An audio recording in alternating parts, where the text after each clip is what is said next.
Alright, this is the third part of Industrial Techno Production Livestream using Ableton effects only. Maybe let's start off with playing the beat we ended up with last Sunday.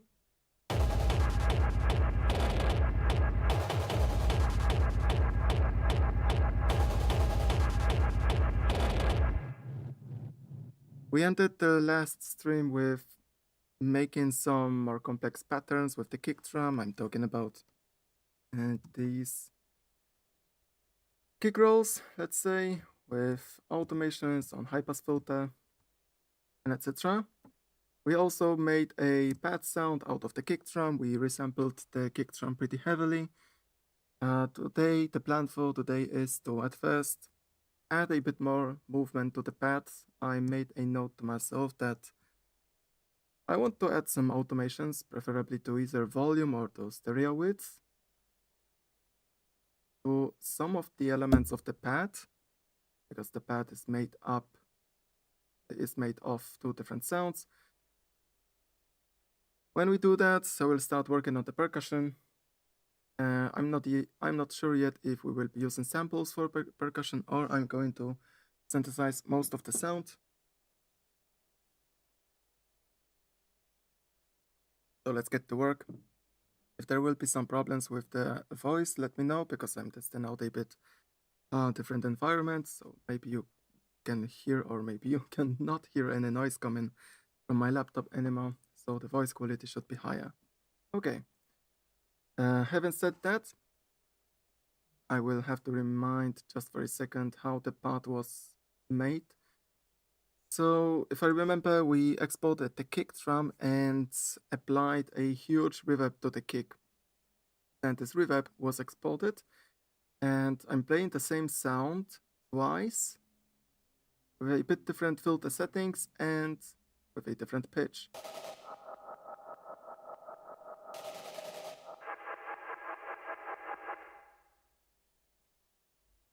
Then I started to apply some group processing to these both sounds. That includes two volume automations that again are triggered on and off with another automations. We have a beat crusher for some extra texture, also an equalizer. Yes, a reverb and delay was applied, so the delay was later exported into another sound to apply delay precisely to a certain part of the pad sound. And after that, a multiband compression just to make the high end a bit flatter, to make the sound more intense, and the equalization. So let's start with the automations. The easiest way to add automations would be to play around with volume levels of these two parts of the pad sound. In time, we could make this part of the lead louder, while this part could get quieter. We'll play the pad along with the kick drum. We will see again how we should play with the automations.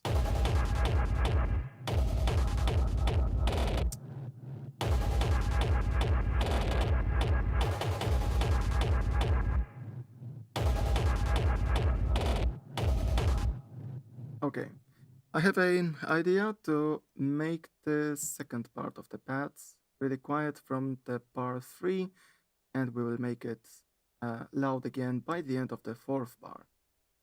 Keep the project organized. I'm going to keep that automation on another. Oh, yeah.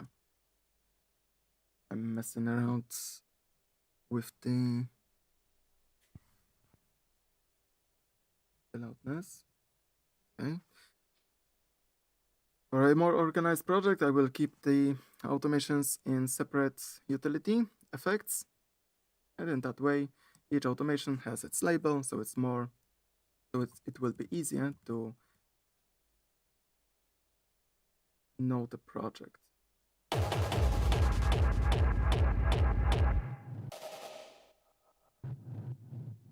And unfortunately, I typed the automation on the wrong part of the path. This should go here.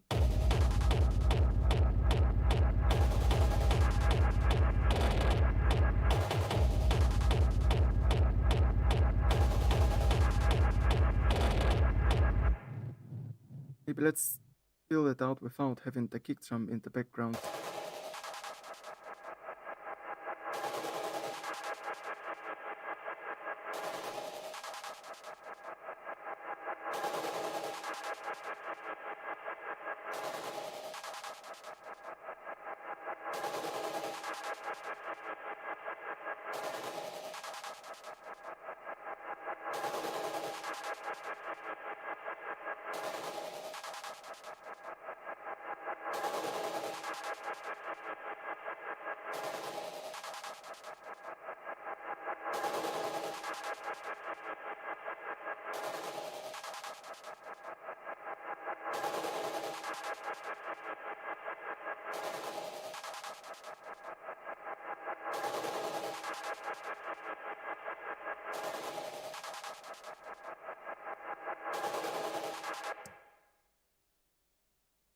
Okay, the pads, one of the pad elements will be louder by 6 decibels in the end of the 4th bar.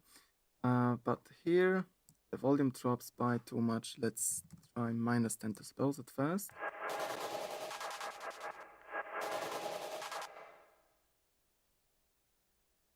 Eight.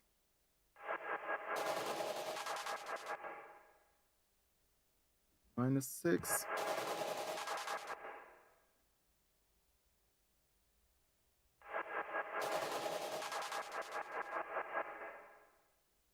These volume automations don't have to be very big.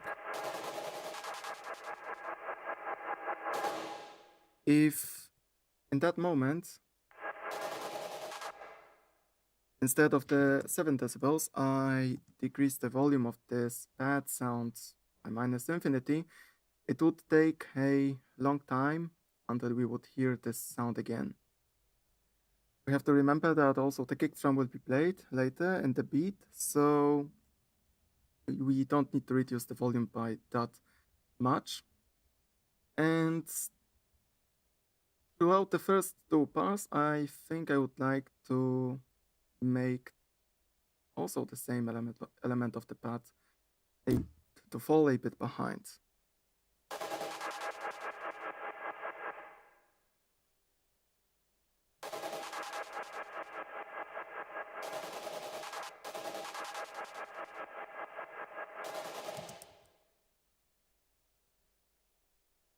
But I have to create another point here.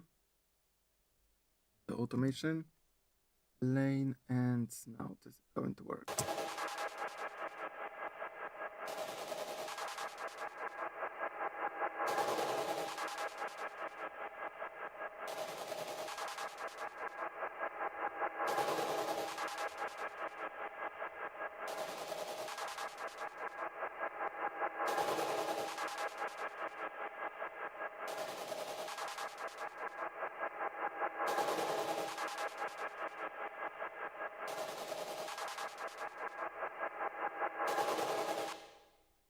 That's the first automation. In that moment where the volume of the second pad element is very quiet, the whole pad sound is going to get quiet. So to compensate for that, in the end of the second bar, where the second pad element is so quiet, we will make the other one louder than that. Make this job a bit faster. I will copy the same utility effect. Let's try just adding 7 decibels here instead of minus 7 decibels. And let's say that from this moment, I will keep the volume of the pad untouched. Let's try that.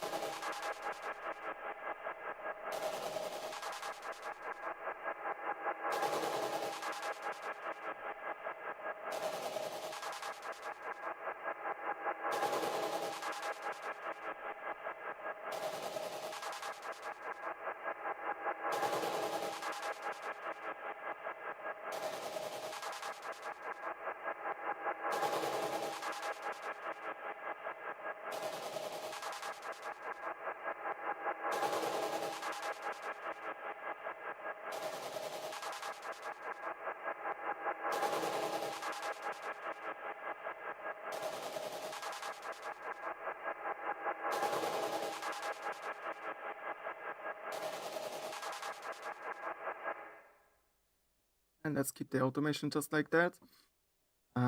So right now, what we are automating is two volume fadas. Other automations could include stereo width, which I'm not going to do now because I think this should be enough. Two volume automations. Effects like reverb and delay could be automated as well. For example, the volume of the reverb or the volume of the delay in time. I think I'm not going to automate that too. Do not make the sound too complicated because of the reverb and delay used at the same time. Along with the bit crusher, the pad is already quite complex.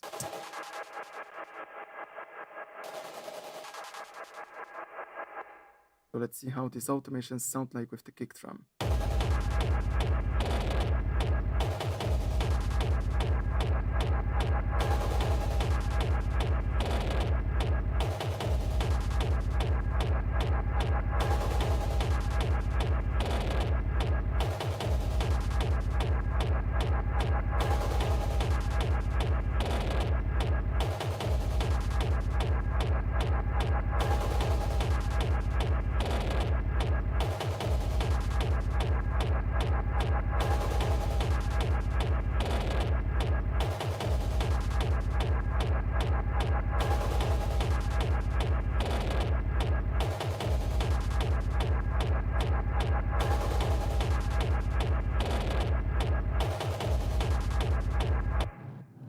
I'm not sure if I want to automate this pad sound because it gives a very hollow sound.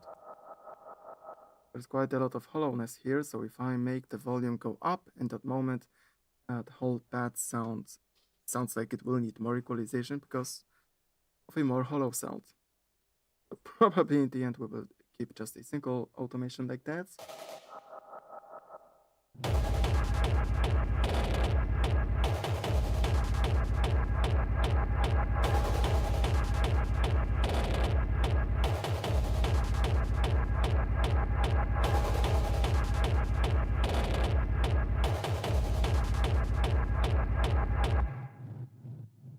And that sounds okay.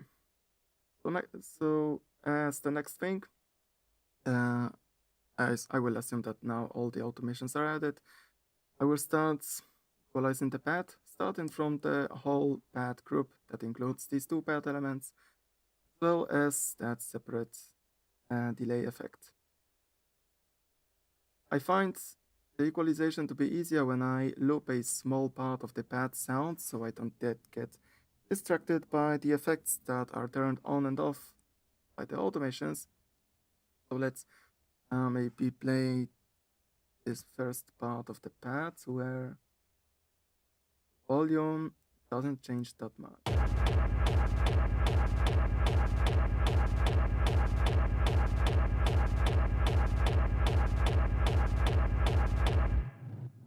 From what I can hear, there will be a bit of hiss at... Let's try to find it out somewhere at 2 kilohertz. This is the first thing I'm going to cut.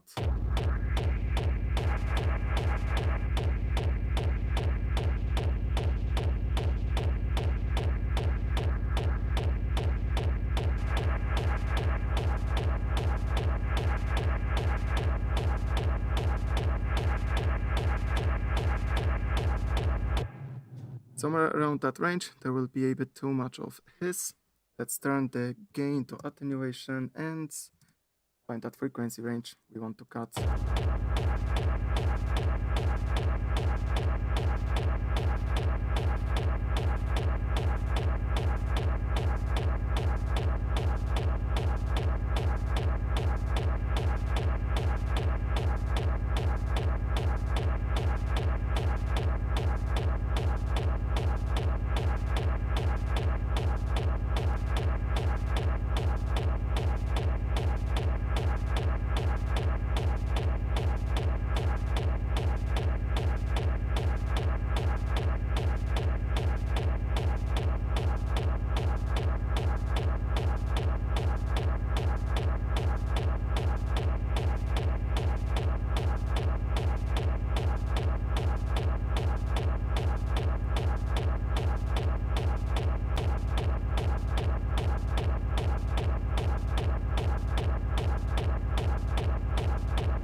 Okay, here it is.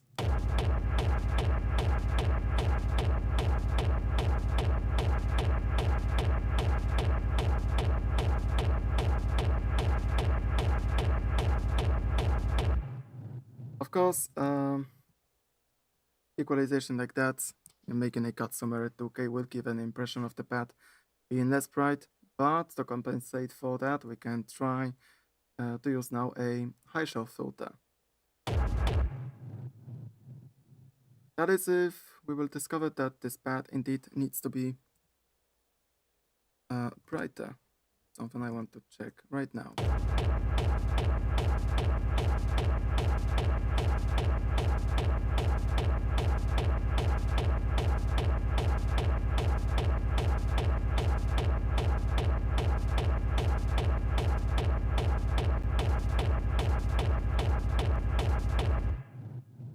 Yes, and a small high-end boost will be useful indeed.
In that way, I make the pad brighter. Let's compare the sound before and after.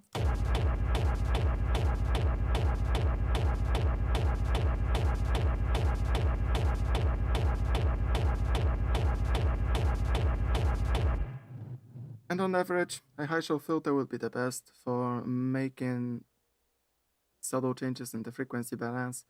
I want to make a pad brighter, but in a most natural way. So I can go with a high shelf filter, and that will be your best bet. I can also hear a slightly another resonance coming from the mid frequencies. So let's try to find that too. For that, I'm going to use another bell filter, and let's sweep through the frequency spectrum.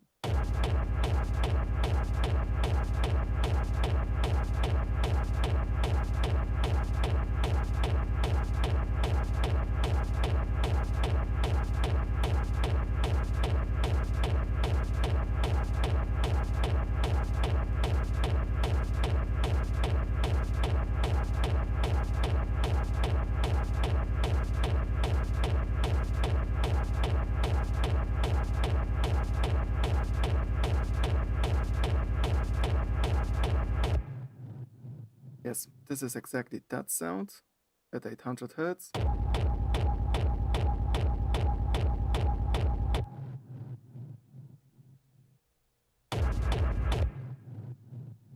So I'm going to cut it slightly.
Falcon says look at 3 to 5 kilohertz. Probably you are talking about making another cut, sir, right? If I were to compare this track to some reference to see how much of high end does this reference track has, again, you will not hear the reference track because I routed it to bypass the master channel.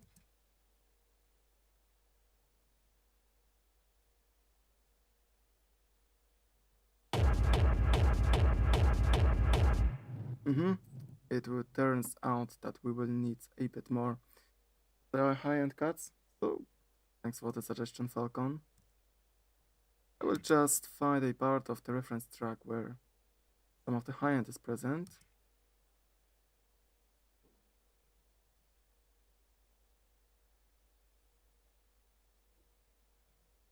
Okay, here I have some part with a pad sound.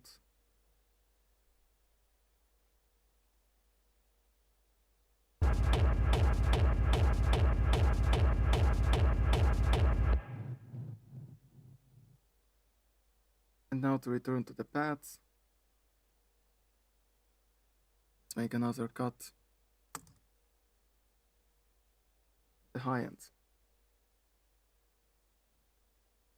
Yeah, it's supposed to work like that. I can't play the reference through stream because I want to avoid any problems with copyright. I've said that I routed the reference track to bypass the master channel, so the streaming software is not going to capture that. It's only me who is going to hear the reference track through the headphones. That's, again, just to avoid any problems with copywriting.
I feel like I will make a cut a slightly higher frequency range that Falcon mentioned.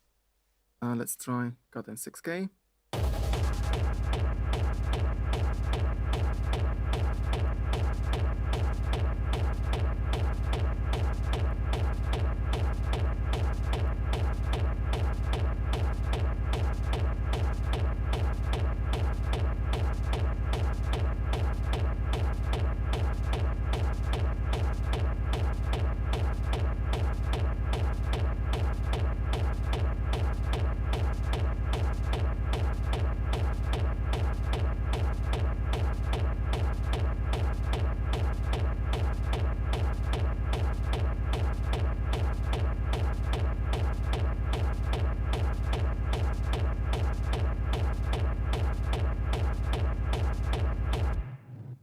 And that also helped with making the pads thinner. Let's sweep the frequency range once again to see if something else maybe, to see whether something else should be boosted or cut.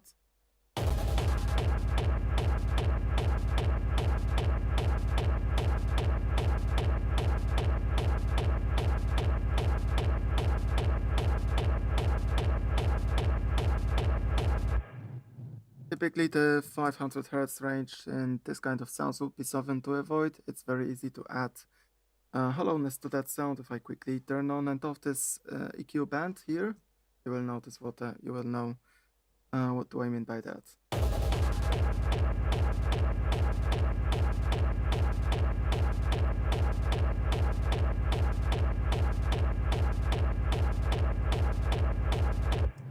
So we will not be we will not be boosting that range.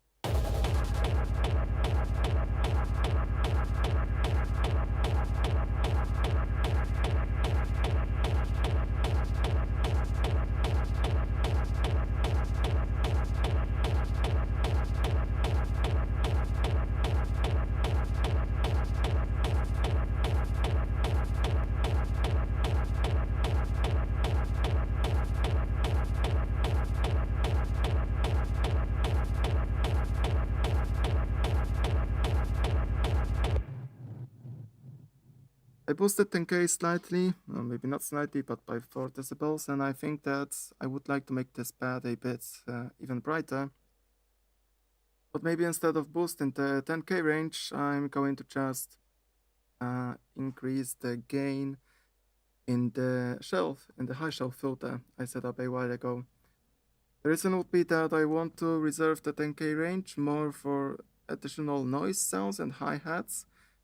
I already have an idea for this track that aside from, for example, beat crashed percussion and hi-hat sounds, I want to stuff some distorted noise inside. And I would like to reserve that highest frequencies range for these sounds.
Yeah, I'm already trying to equalize the sounds as best as I can, because it makes me later equalize things less when I'm doing the final mix. I would really hate if I had to equalize multiple sounds during a single session. I prefer to spread that out, equalize a bit more often, but in less amounts. The last thing to do here is to check if we need to use a low shelf filter to either boost or cut low range a bit. But actually, instead of a low shelf filter, I could as well try to use the Q value in the high pass filter.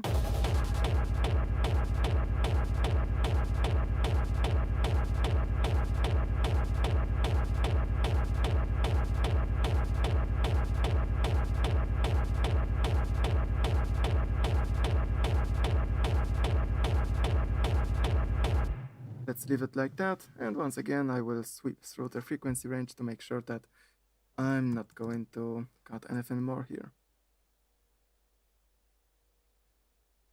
I already did that before with boosting, and I found out I don't need to boost any frequency range. We tried to boost 500 Hz, and it turned out it's easy to add a hollowness to the sound that way. There are already enough boosts in the high end range.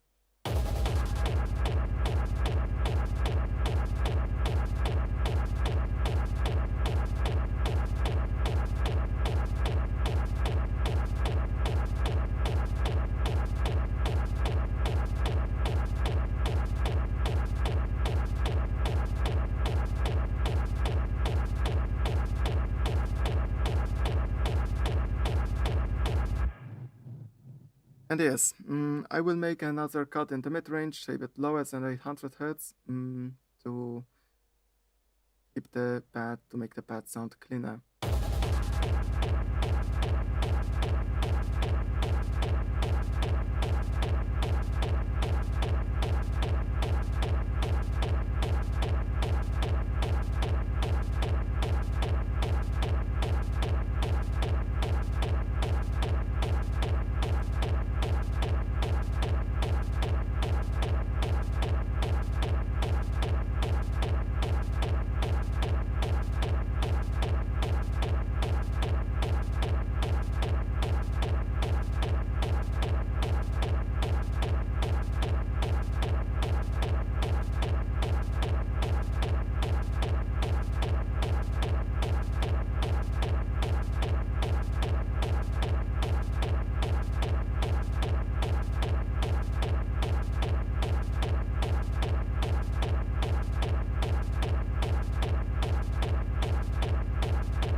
This will be it. Now to check the remaining frequency ranges.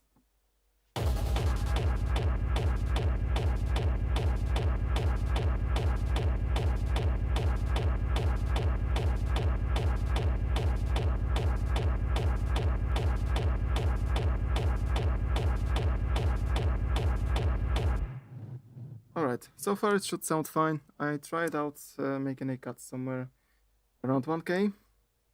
But as we will find out now when I turn on and off the EQ pad, you will discover that, again, 1K area is quite important when it comes to making pad sounds or anything other sound full. Personally, I don't consider it to be both, let's say, the low end or the high end. It's easy to make a sound be empty if there isn't enough frequencies at 1K range. And here's an example for that.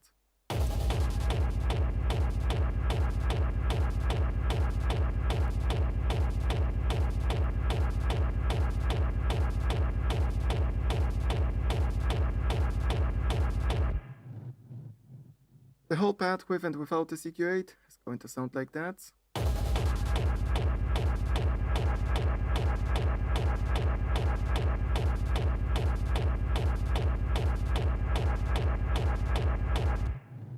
Definitely we can hear that with an equalizer this pad sounds less hollow, but also I can hear it's a bit quieter. So maybe to compensate a bit for all these cuts we have made, I can try to add an decibel to the output of EQ8, and in that way when I compare the sound with and without the equalizer, this comparison will be more fair.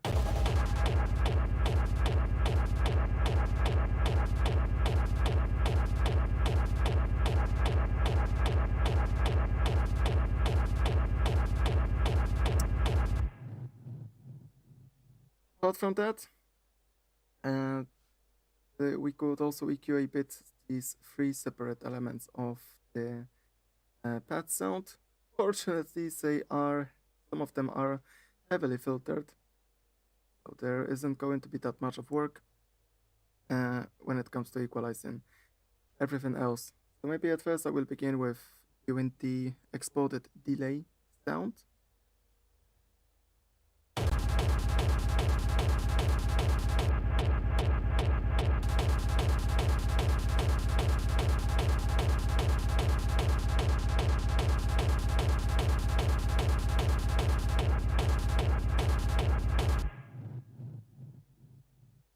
This reminds a lot of a clap sound. But I don't think in a track like this, clap sounds will fit the beat, so I'm not, probably when I will be making percussion, I'm not going to add claps.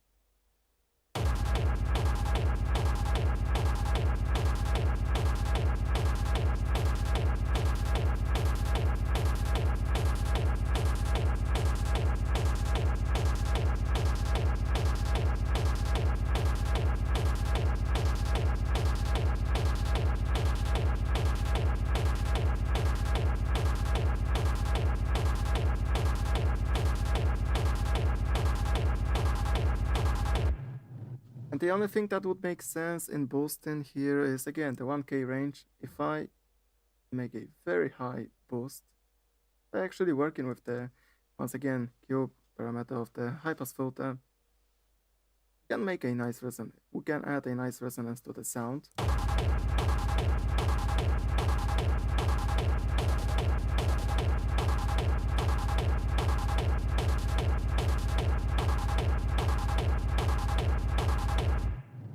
And I think I would like to indeed introduce something like that to the sound, but maybe I will use a bit less of that resonance.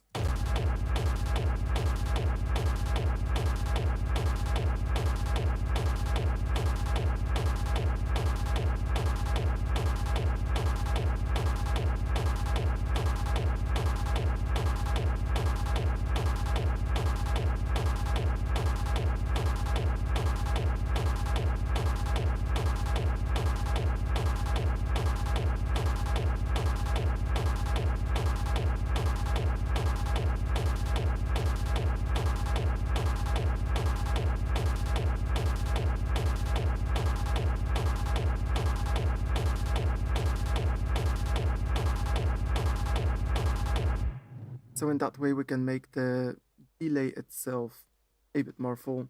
I'm talking about making the delay sound more full because, again, the frequency range I'm boosting is close to 1K. If nothing else has to be boosted, let's see what frequency ranges could be cut. So I have to run through the frequency spectrum with another filter.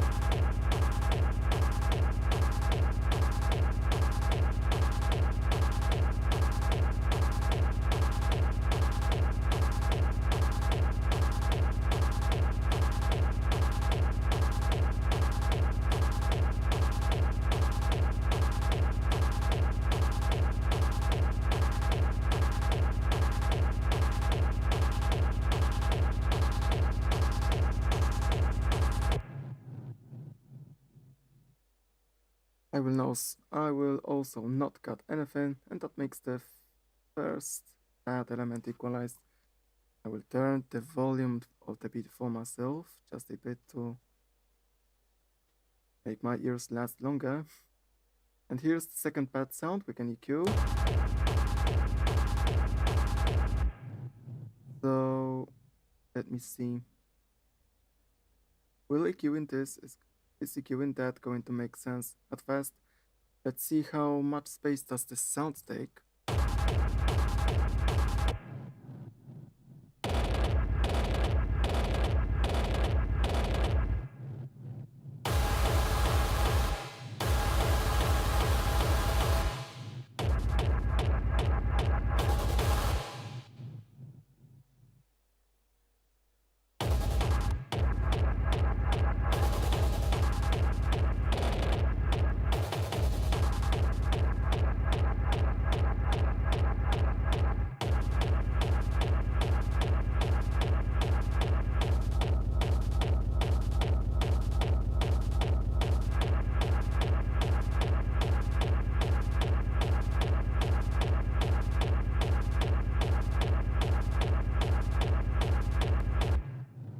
Okay, the sound is very quiet, so probably if I run through quickly with filters to see whether I want to cut or boost anything, nothing will need equalization.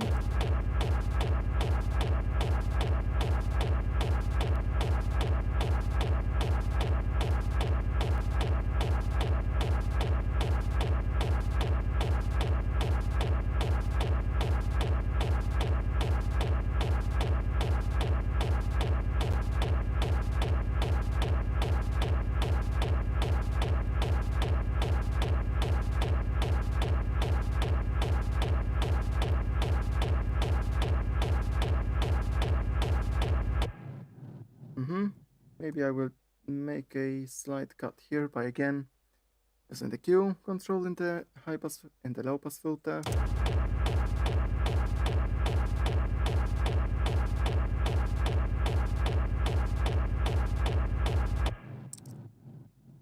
And move to the last sound in the pad. That is much louder and it's here.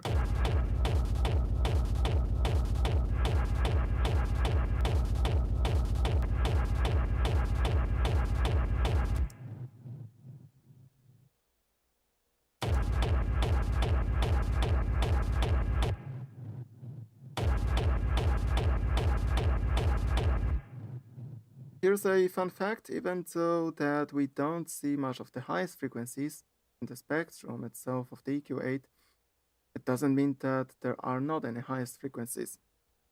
It's easy to check this out if I now play the pad and turn on and off the low pass filter.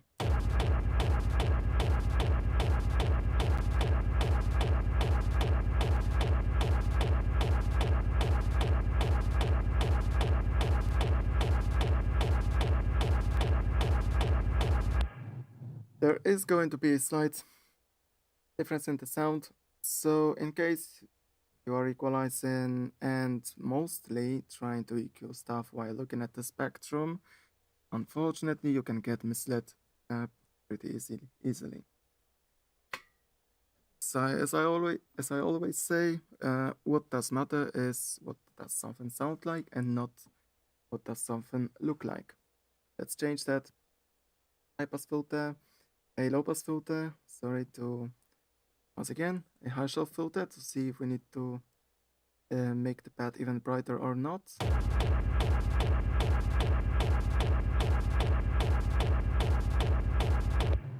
Doesn't seem so.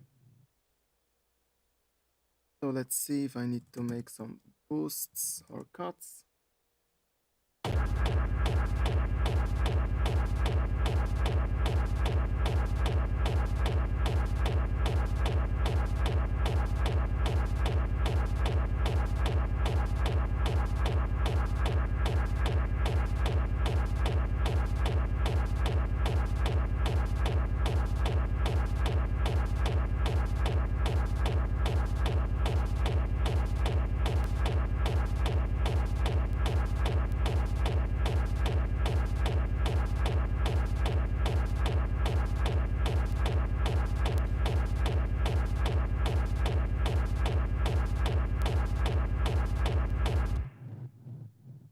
Not necessarily. This makes the whole pad equalized, and that means I can finally move on to the other sound. I remember that we had a one-shot effect here that I wanted to keep working on. It's also resampled from a part of the kick drum, but for now, to develop the track most, I think what is going to make most sense is to add percussion. Once again, the automations seem to be pretty done. We added only, I think, a single volume automation, but because of the reverb and delay effects added, I think there is no need to add more movement to this pad sound as it already sounds interesting enough.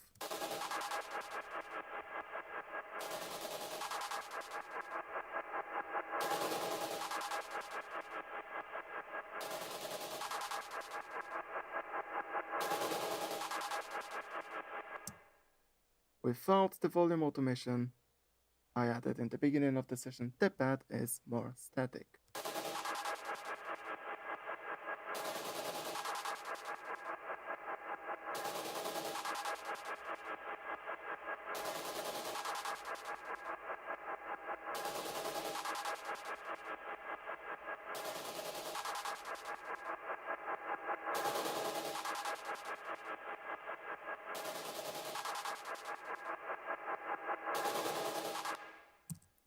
Not sure yet if this volume automation is too extreme, but for now it sounds good, so I'm going to keep it.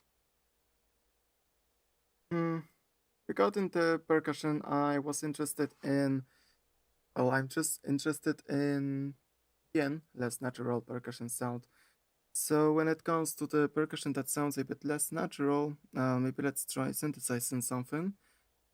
From what do I see in the Ableton instruments when it comes to drum synths, have the probably it's the cowbell, so it's not going to be used. I was not thinking of claps as well. Drum synth FM. I don't remember what does it do. It's also something I will not need. Have the hi-hats, the snare and tom, but I will want to use a symbol like that, and later on the sample sound again. I'm probably going to add quite a lot of effects to mangle the sound further, and there's a high chance that one of these sounds is going to be one of the effects is going to be the redux, the bit crusher. Move it right below the kick drum. Create 1 bar long MIDI clip. Let me think of what the pattern should be for this symbol.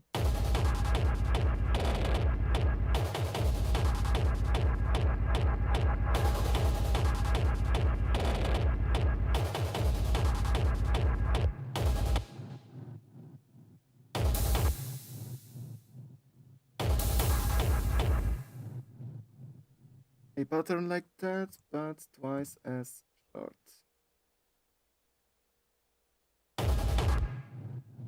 Oh, and I messed something up. What does it look like? A half bar long pattern. Probably safer to trim the clip in that way.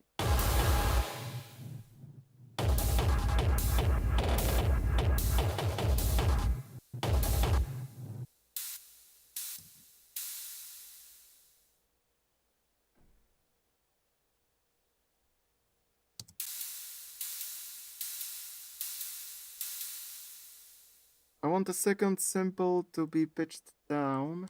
I want the pitch of the second sample to be lower, but unfortunately in default Ableton instruments, the note of the pitch of the note in the MIDI clip does not change the pitch of the sound. Probably I will have to automate here just the pitch control. Okay, let's synthesize the simple sound. Fortunately, it's as easy as adjusting only 3 parameters.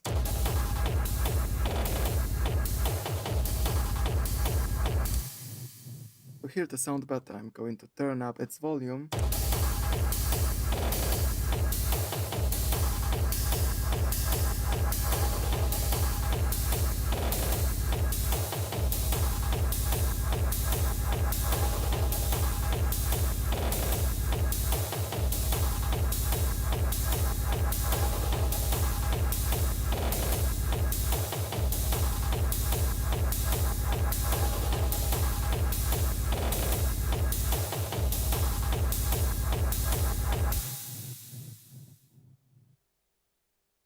I think I want this symbol to be a bit shorter.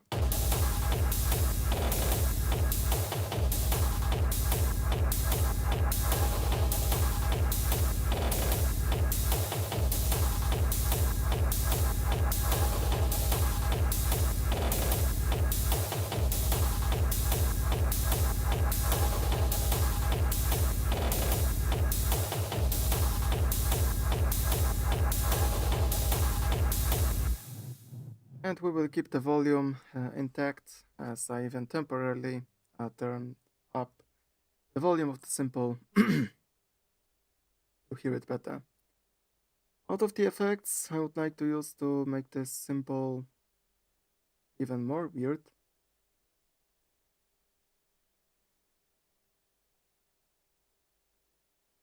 Distortion, from the distortion I will try Redux, but I'm going to try to not use lots of distortion to not make the simple sound too flat.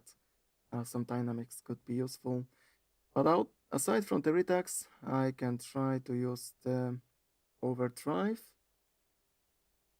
and maybe pedal, erosion, and dynamic too.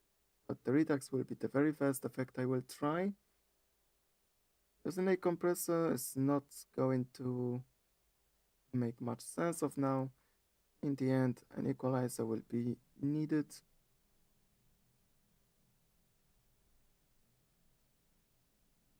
Probably chorus and phaser are going to sound bad, but the shifter will be interesting, so I can use it too.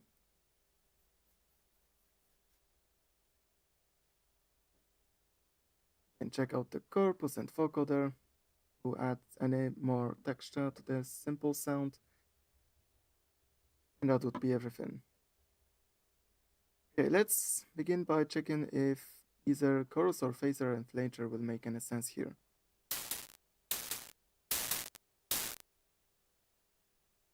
I also have to turn off the redux.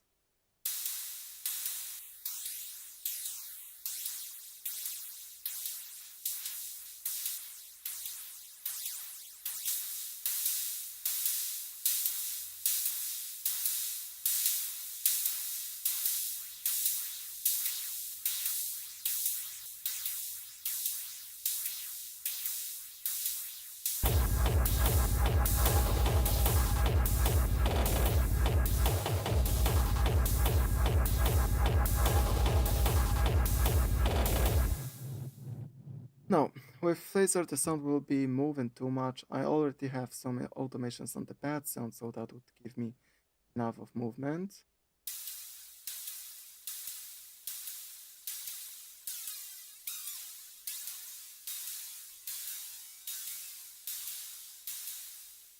The chorus will also sound weird. So onto the redux. By the way, I like using Bit Crusher a lot, so often redux is my go-to effect.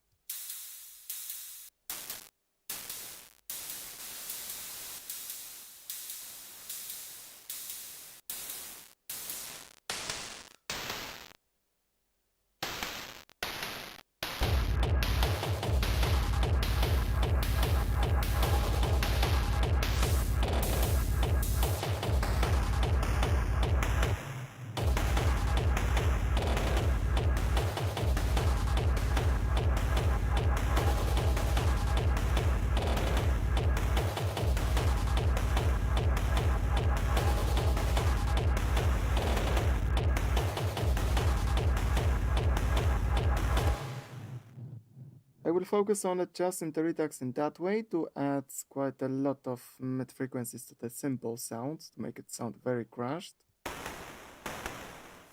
And in the end, we will blend this nicely by using the dry wet.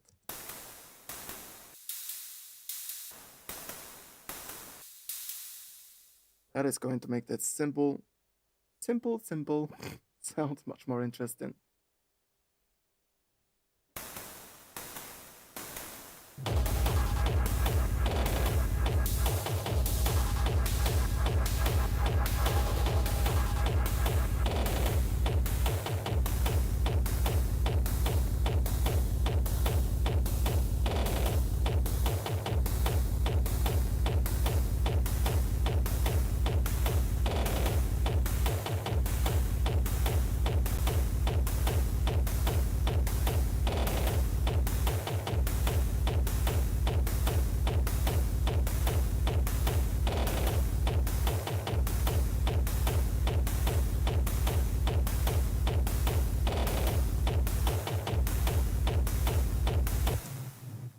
So the rate is pretty self-explanatory. With the rate control, I'm getting that lo-fi effect. But what it adds noise is the jitter control. If I turn it down to 0, the cymbal is not going to get to sound that noisy.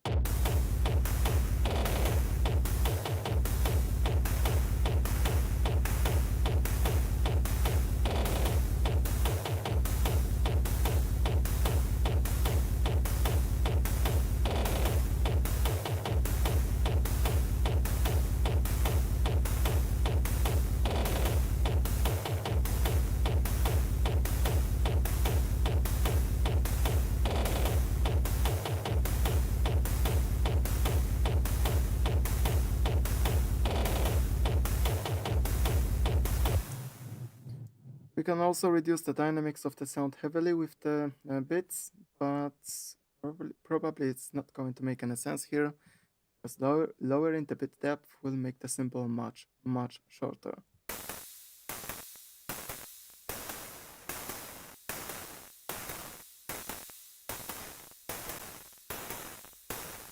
Actually, I will set the try with 100% for a second to show you what do I mean.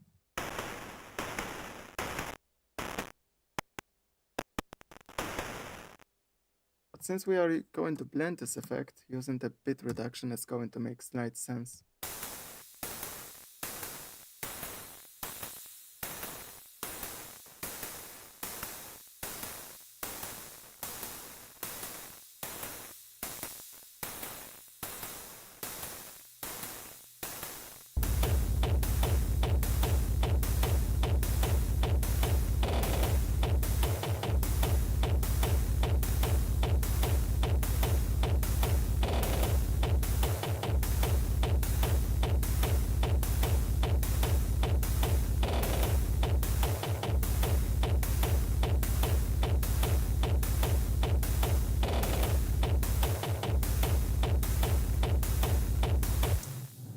Everything is set up in the Redux. The last thing is to blend this effect with the dry wet.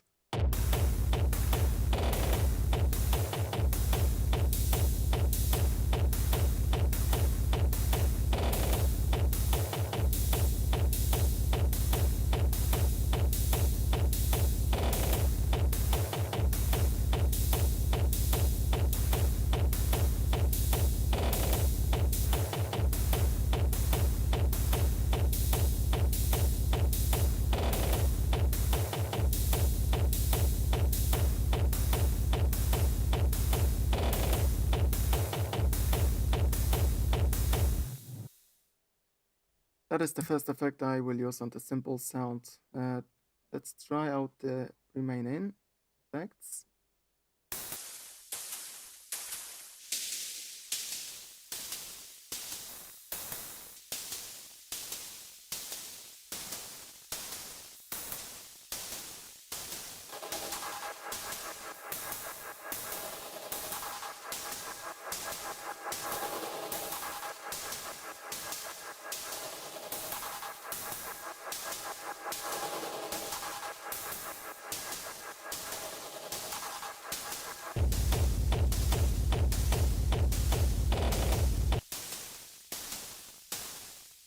The vocoder sounds cool, so I will have to set the dry wet to an even lower value. But before that, we will also want to adjust the whole effect. Have some context, maybe now instead of a kick drum I will play the pad sound, because it's simple, it seems like it goes well, especially with that pad.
Reducing the bandwidth is going to make the simple sound much more empty, because if we think of what does the vocoder works like, the vocoder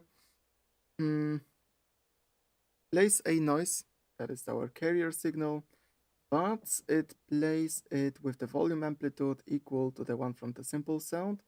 So the noise takes on the volume amplitude from the simple sound, and that noise is also filtered out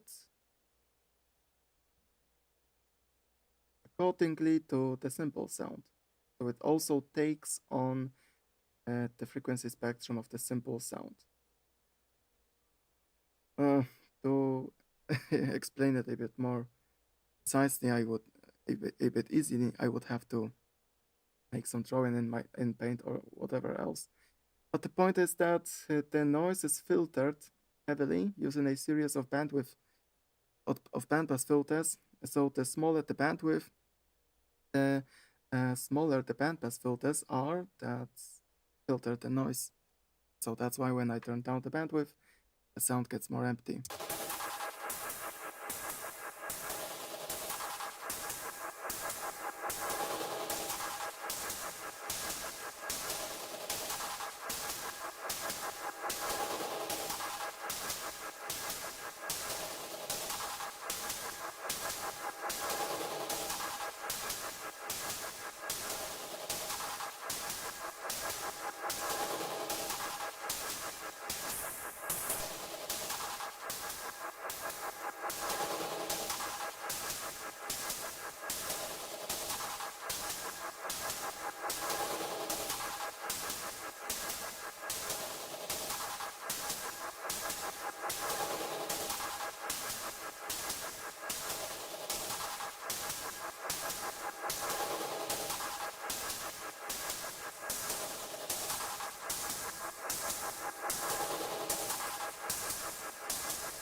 With the gate parameter, we can make the symbol again shorter. When the volume of that simple sound passed through the vocoder falls below a certain level, a certain volume level, the sound is getting muted.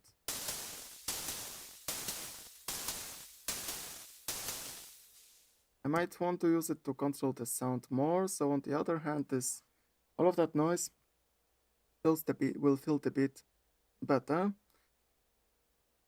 So it's not like we have to use always the gate feature.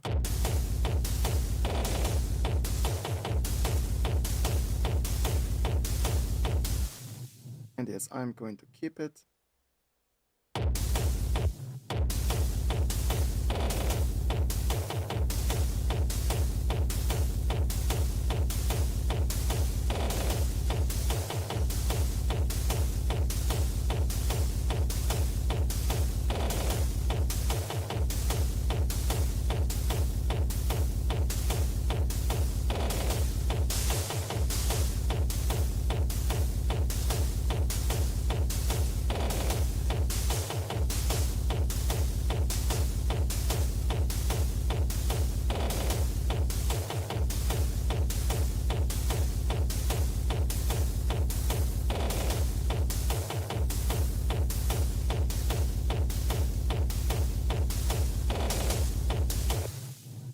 Everything about vocoder is now adjusted.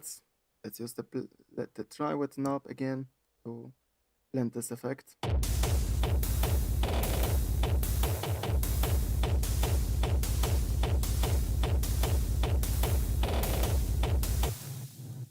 I will play maybe the pad instead.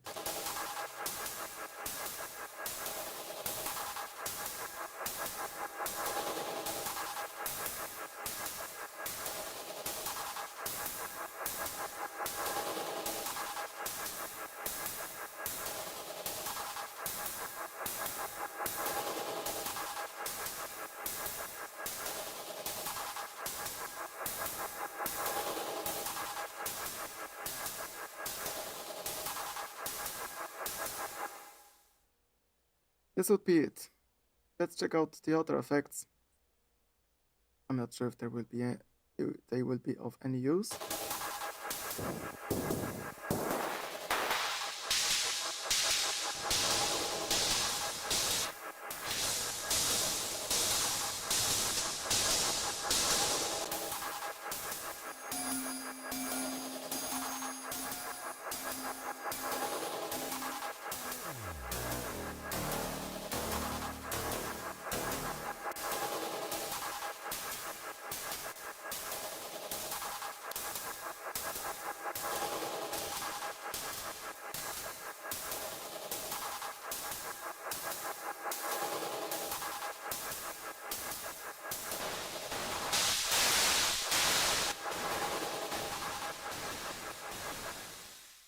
Yes, a pedal effect would be an example of something I wanted to avoid. I didn't want to add too much distortion to not make the cymbal sound completely flat. So here when I use the pedal, even though the gain is set to only 15%, the cymbal already sounds very, very flat. There is no attack, no transients, no click. It does sound wrong.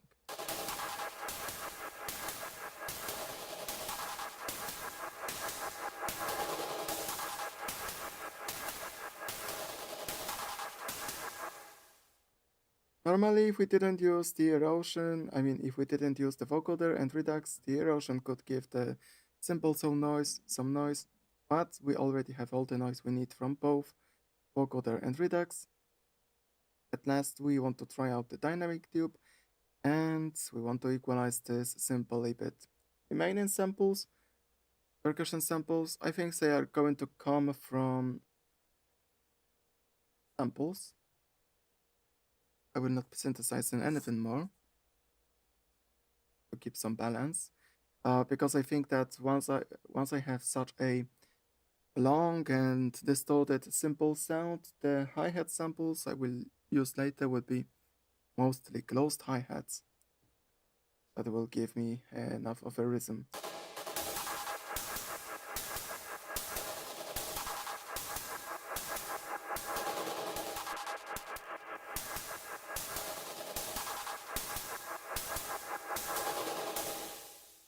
The dynamic tube will not be useful as well. So let's equalize the simple sound now.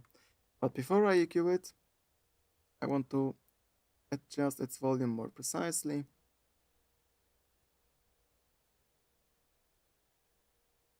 So let's add the kick and the pad.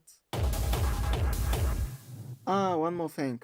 I forgot to change the pitch to automate the pitch of the cymbal in time. That's what I'm gonna do now.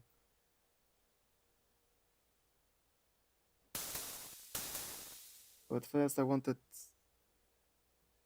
let's say the first pitch from, what do I see, it's 26.9%. Now let's pitch down the cymbal to find a pitch value for the other sound.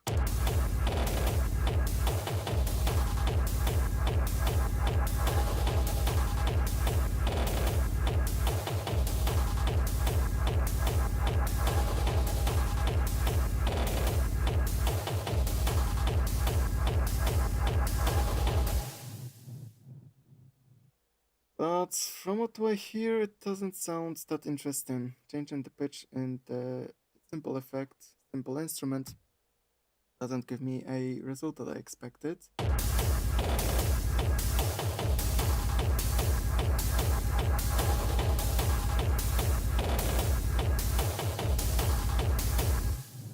Maybe let's not touch it. There's also a tone control I didn't touch ever before. Let me adjust that too.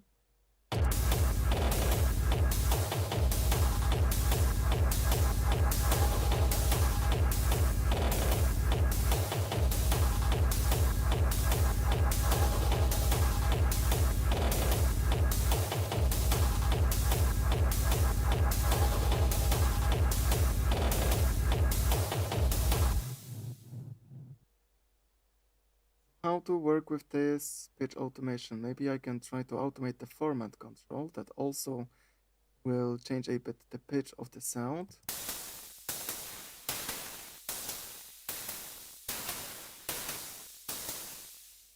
But it doesn't work also that good.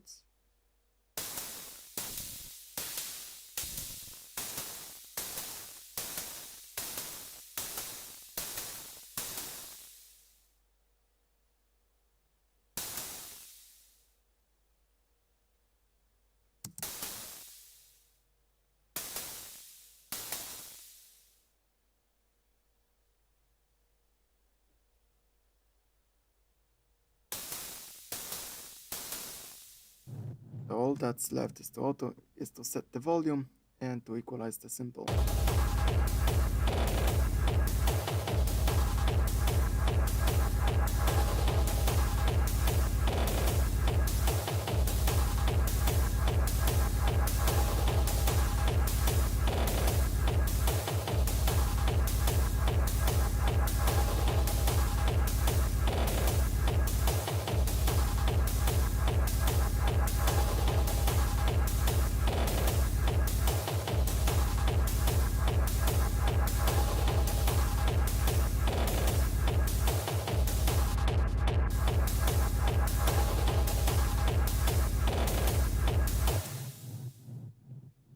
Of course, if in meanwhile, when you watch the stream, you have some questions, maybe even not, let's say, related to what I'm doing right now with this project, ask away, because I have a lookout on the chat.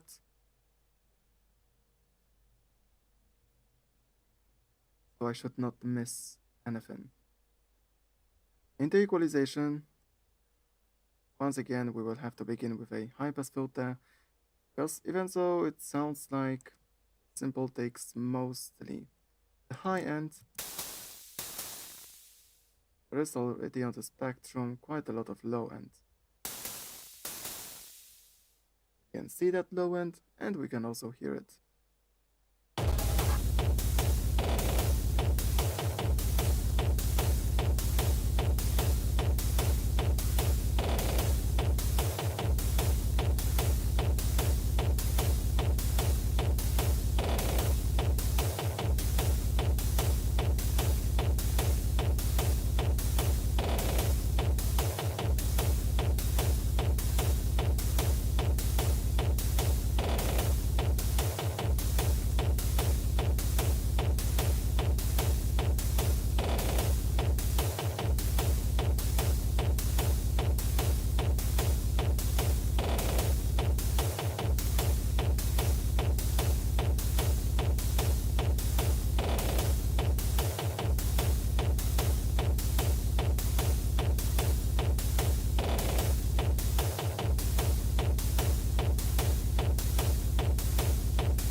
I will keep the high pass filter like that. Let's try also a low pass filter. Sometimes just getting rid of the highest frequencies from 12K and above also helps making a simple or any other hi-hat sound to be cleaner.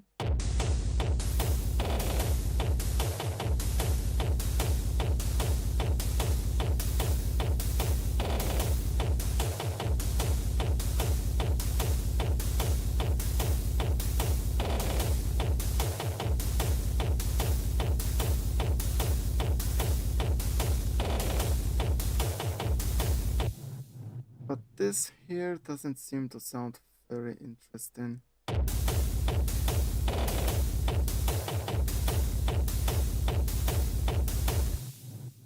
I want the sound to be noisy indeed, but a high pass filter, a low pass filter sounds too obvious. I want to make this symbol a bit darker in a more natural way, in a more unnoticeable way. Again, a high show filter would be a better choice.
listen to the sample before and after that high shelf filter.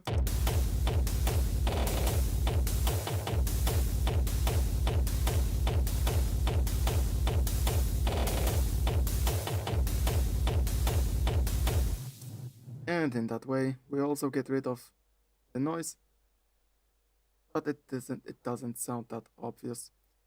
A shelf filter like that is going to sound more natural.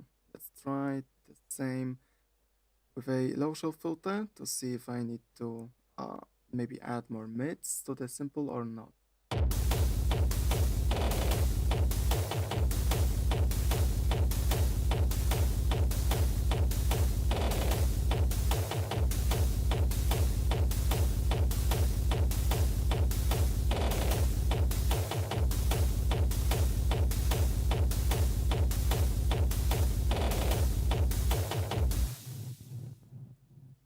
Doesn't seem so.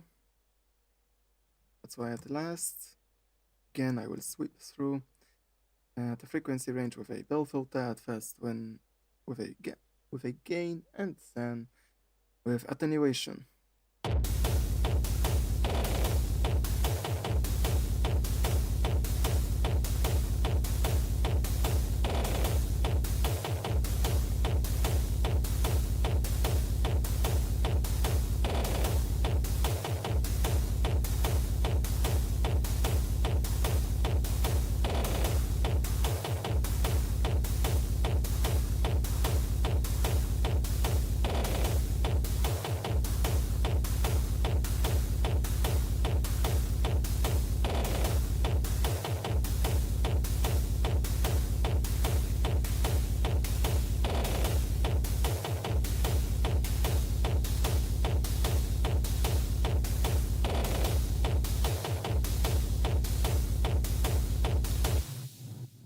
Seems like what we are going to do is we will brighten up the symbol by boosting 4 or 5K range. I have heard some time ago that, well, in general, it always works on most of the simple sounds. At least in that case, well, this sort of rule or a tip seems to be true. Yeah, so let's alive this. Let's make this symbol a bit more alive.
Let's try to use one more filter.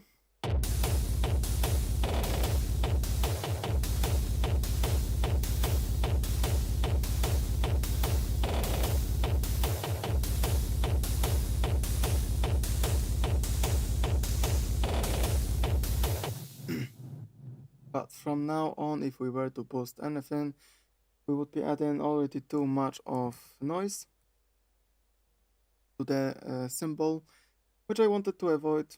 After all, I used a high shelf filter a few minutes ago. So let's change that gain to attenuation now to try to find anything that should be cut instead of boosted.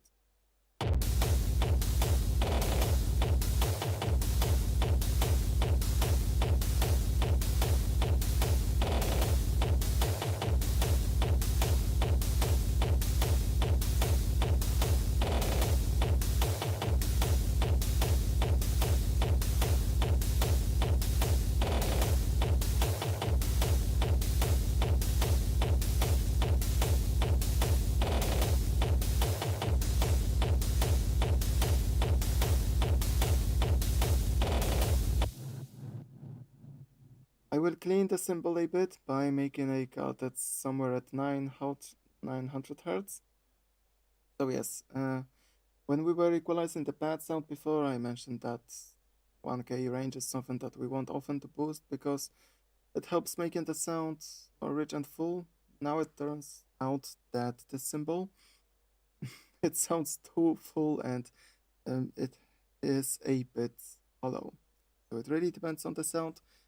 In case of this one, I feel like I will want to make a cut here just to make this symbol sound cleaner.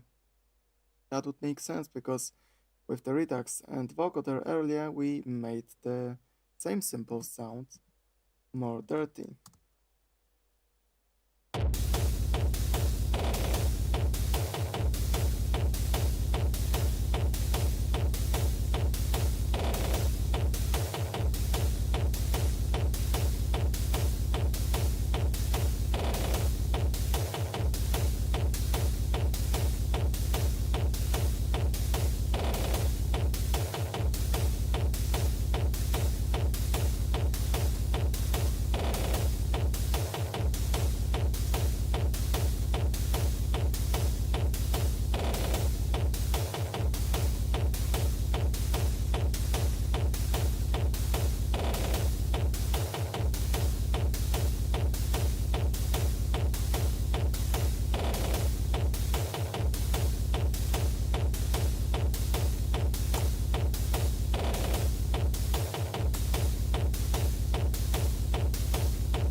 Okay, let me show you what does the symbol look like with and without that mid-frequencies cut.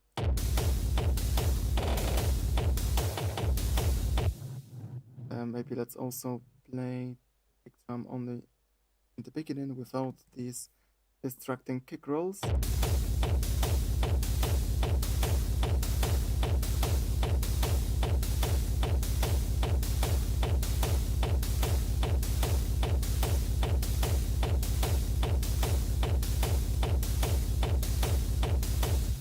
Maybe I made just a bit too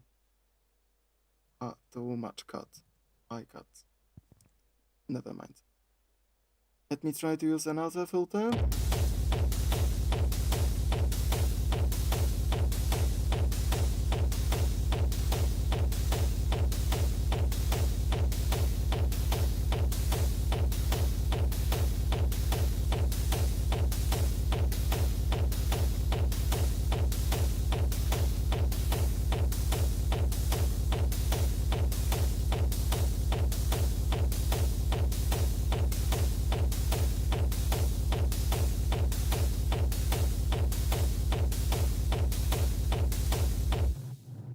I will also make a small cut here, but again, maybe with using a Q control in this high pass filter instead.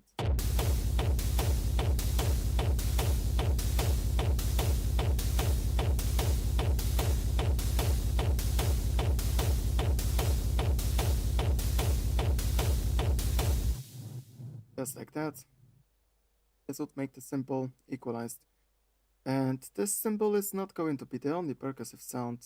I want to add at least 2 or 3 closed hi-hats, but this will be the sounds I don't want to synthesize. So for that I have to create a different channel. And on the hi-hats I'm definitely gonna need a drum rack. Sequence everything in a nice pattern. Regarding the samples, let's check out the stock Ableton library, because it gives a great variety of sounds.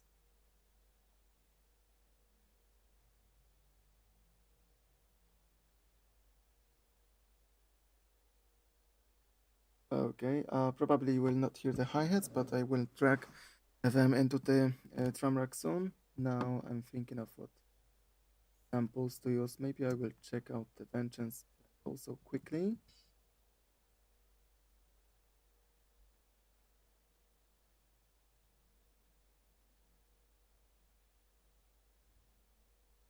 Okay. Let's try out some of the Vengeance closed hi-hats as well as the closed hi-hats from Ableton's stock library. Of course, we will need just 2 or 3 samples from all of that pile I just brought. It's not like we will have to listen to each hi-hat sample I just brought. Let's think of what pattern I should add.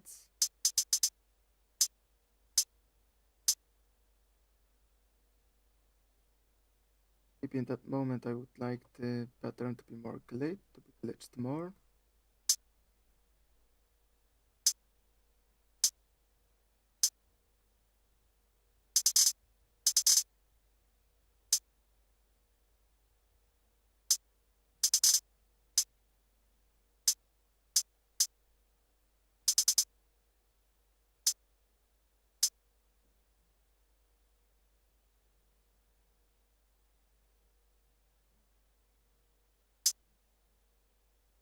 To make a pattern look somewhat. That sounds too harsh.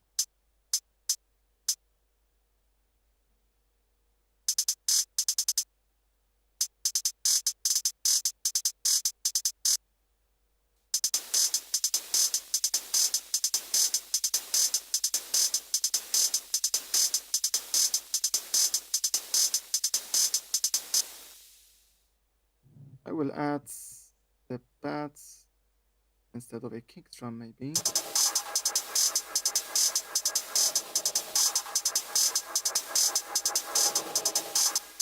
And let's look for samples.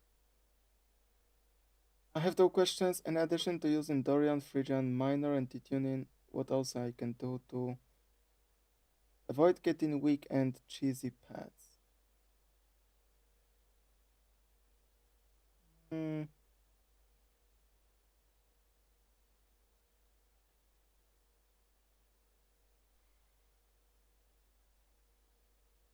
When it comes to a weak pad sound, definitely using and playing chords is useful, but I guess you do already know that because you have mentioned using different scales like Dorian and Phrygian.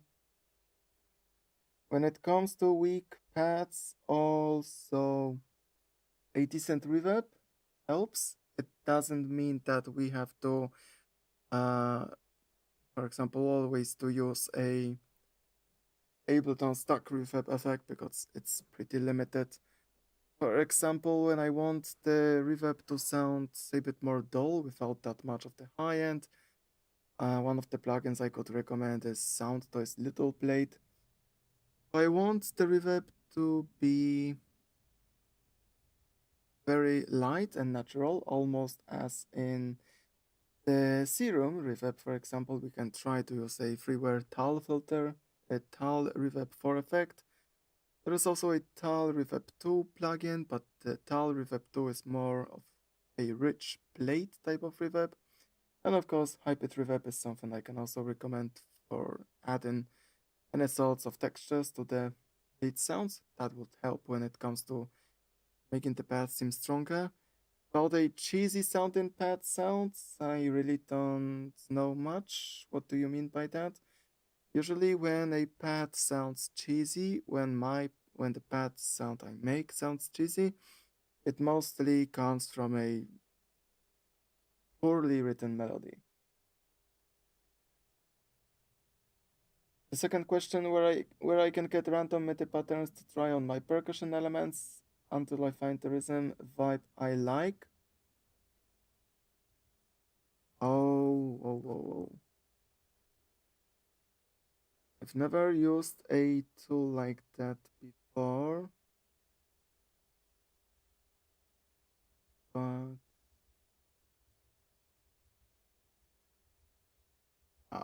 Honestly, I don't know because I haven't ever been using an effect that creates randomly a MIDI pattern.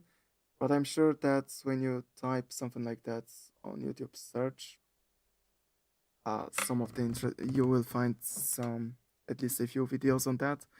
I'm sure that FL Studio has a built-in feature like that. I'm not sure about the Ableton. Maybe this will be an interesting subject to make a video about later, if I don't forget about it. But right now, out of my head, I can't think of anything that could sound like something you need, because I write most of the patterns manually.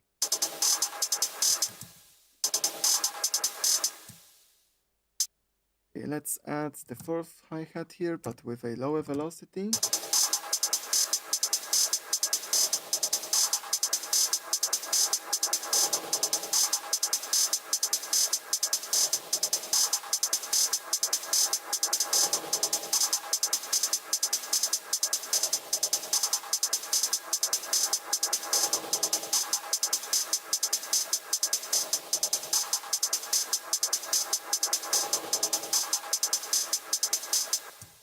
And with a pattern like that, I'm going to refine it a bit later. Let's look for the closed hi-hats.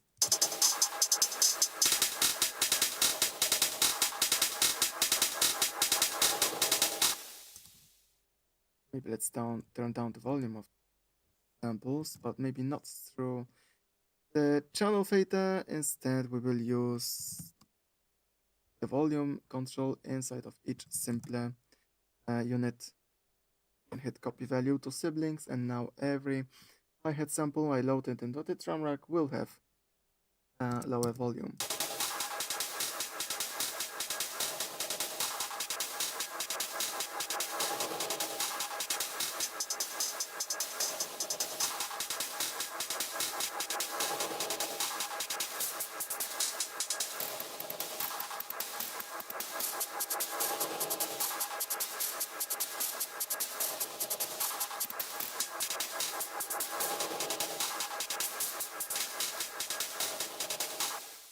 This will be the first sample I will want to use. The second one was somewhere here.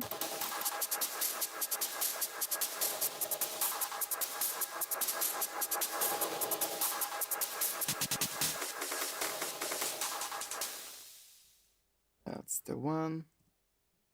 It sounded more like a shaker.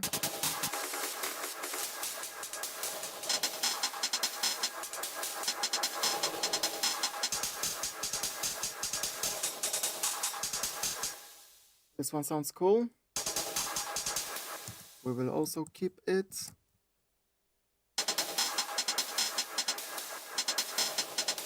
Let's try this one. And we have almost all the samples I need.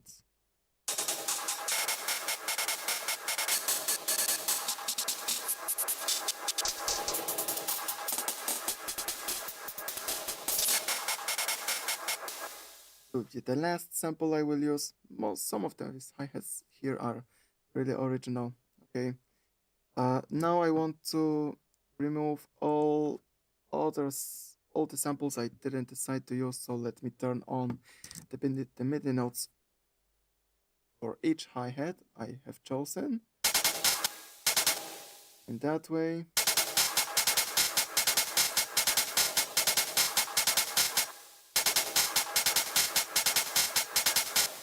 I can see what samples are being used and not.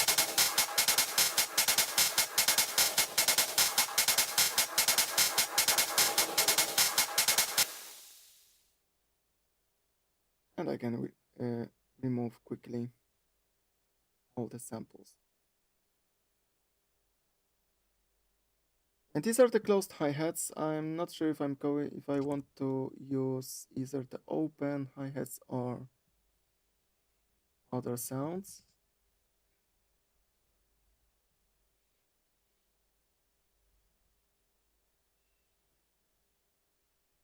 No, it doesn't sound like I want to use anything else.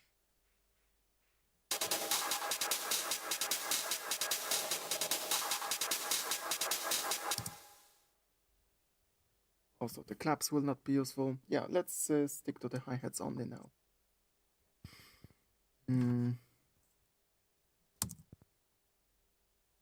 Again, to organize the project a bit, rename that into something more friendly. That's the second hi-hat. Maybe it will turn out that I will not use all of these 5 hi-hats I have here, because very soon what I will be working on is I will be pitching up or down some of the samples to make them sound even more weird. Maybe we will also use a more complex pattern on the hi-hats. So it might turn out that in the end I will be using synthesized simple sound plus the plus 2 or 3 closed hi-hat samples that I currently have. I wanted to start with a shaker thing.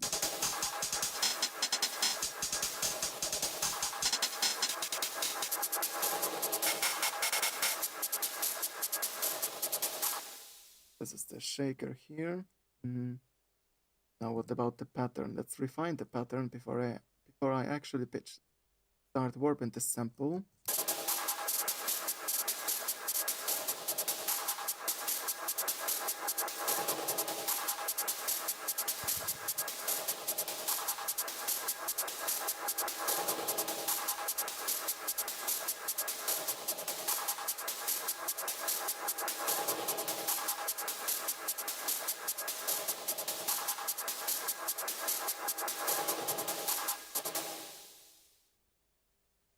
Let me turn down the simple for a second.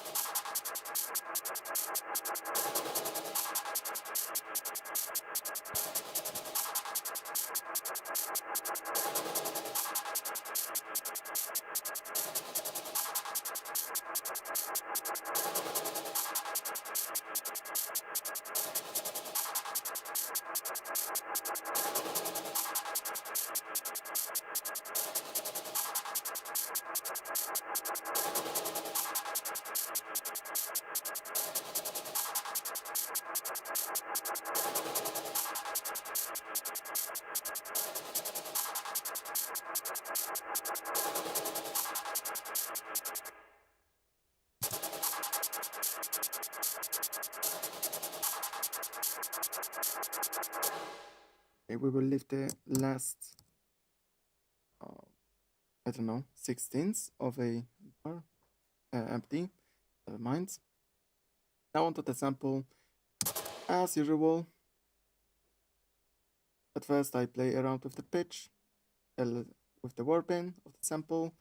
Then I add some fade in and fade outs if necessary. I trim the sample from the left and right. We will do the same thing on most of the hi-hats I have here in the drum rack.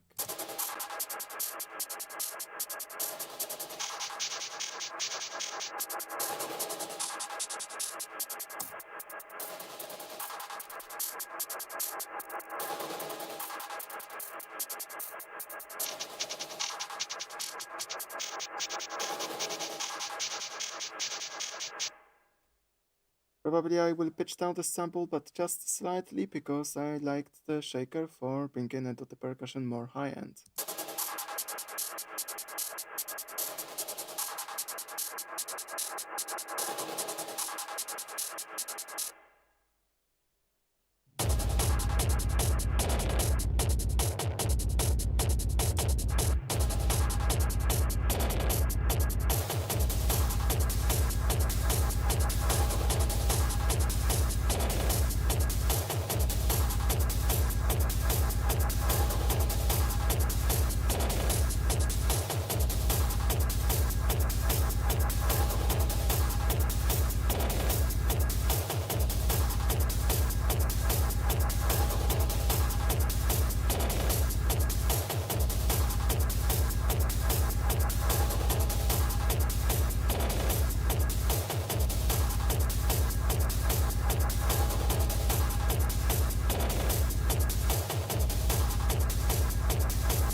turn it a bit higher so I can hear the changes better.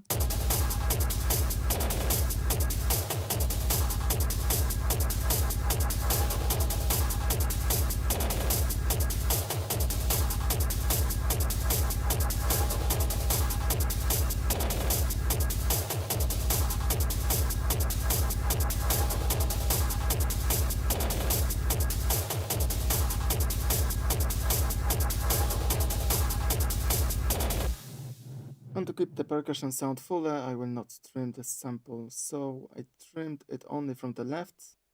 We will play the remaining lengths of the sample.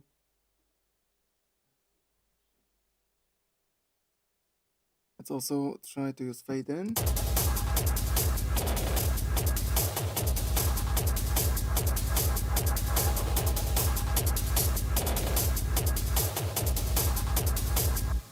But using a fade in is not going to work. Okay. The first sample is added. We have a pattern for that. I only have to adjust the volume of it.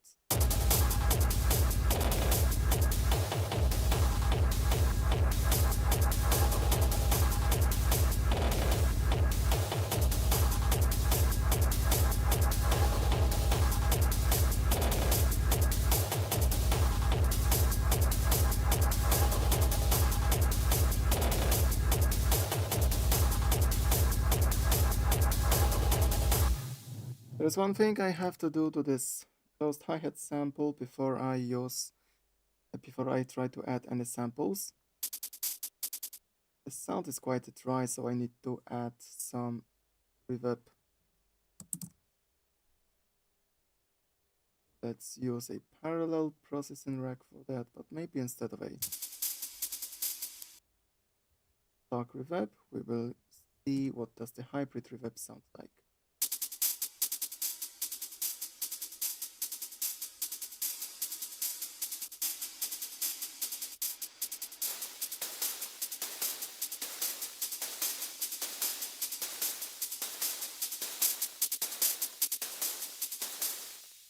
Yes, hybrid reverb is going to sound better.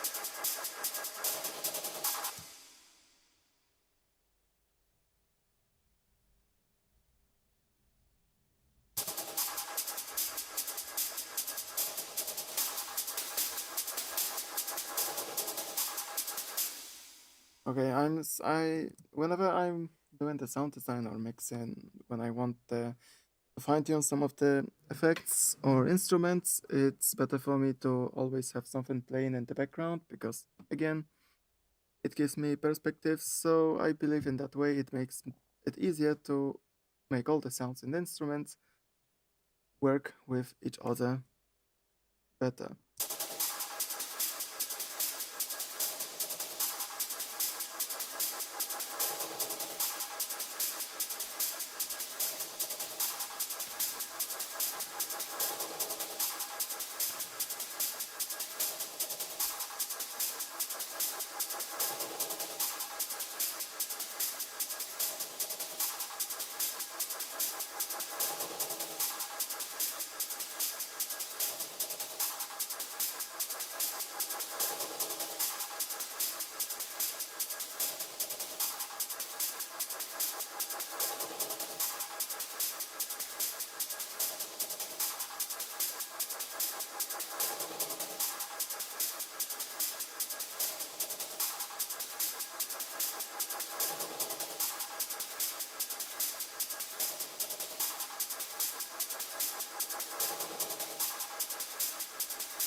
As usual, the size and length of the reverb will be the most important, but now I'm also trying to fill out minor changes in the sound by using the remaining controls. Let's turn off the EQ for now.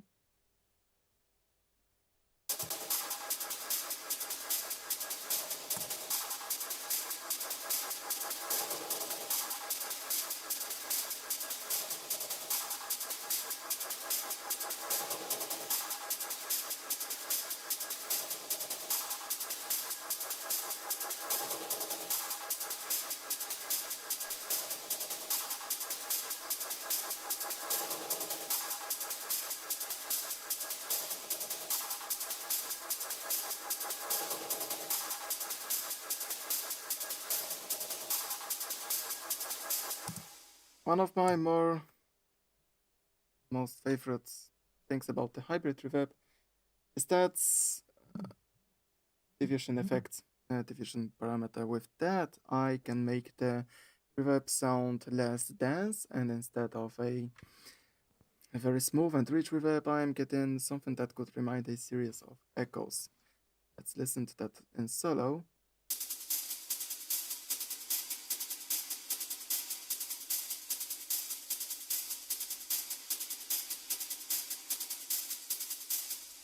Difference in the sound is following. In FL Studio, in Fruity Reverb 2, there is a similar control for that. Maybe it's also called diffusion. And that thing should be present in, in my opinion, in many other reverb effects. Thank you for appreciating my videos. I'm done. Coming back to the reverb. Only the pre-delay and stereo width of the reverb is now to be adjusted.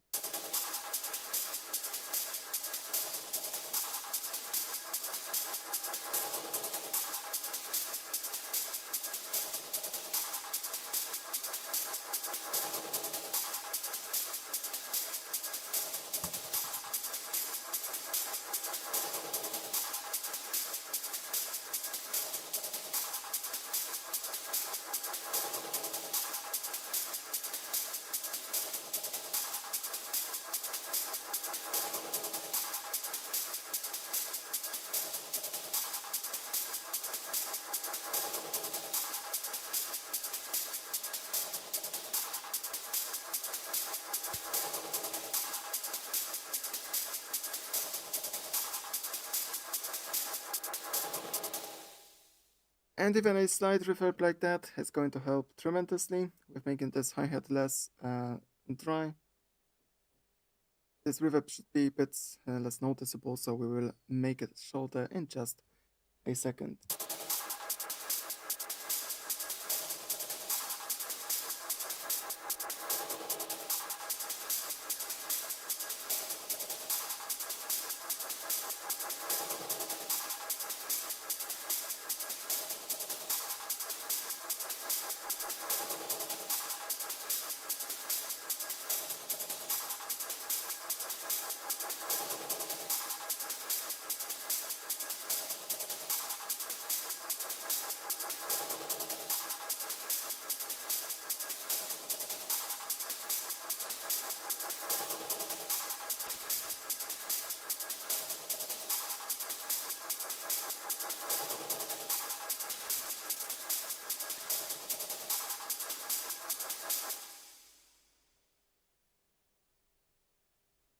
To this reverb, we might want to feed more hi-hat sounds, because as of now, this effect rack is outside of the drum rack. So it means that if I keep adding more and more hi-hats to the MIDI clip here, each of these hi-hats will be passed through the reverb. So now I will focus on adding more sounds and samples, and later I will decide on what sounds should get reverb and what not. Maybe temporarily I will move this audio effect track to be inside of the third hi-hat only.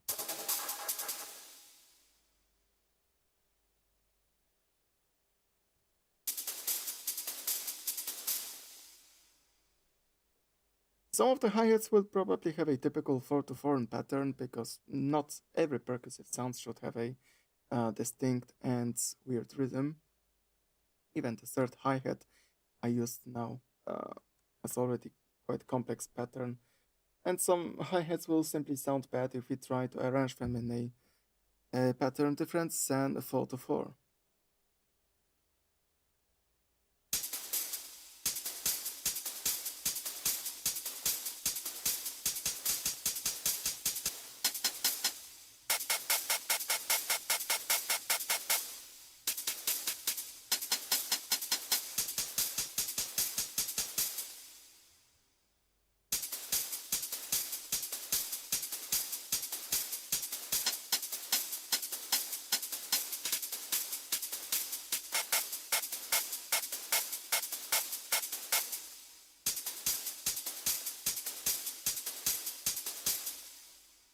The first hi-hat could be played in such a simple rhythm.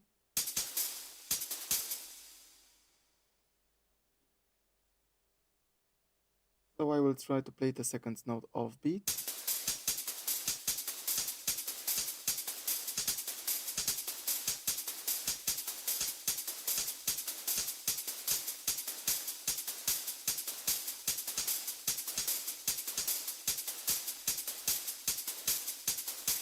But no, there is no need to make things any more complicated.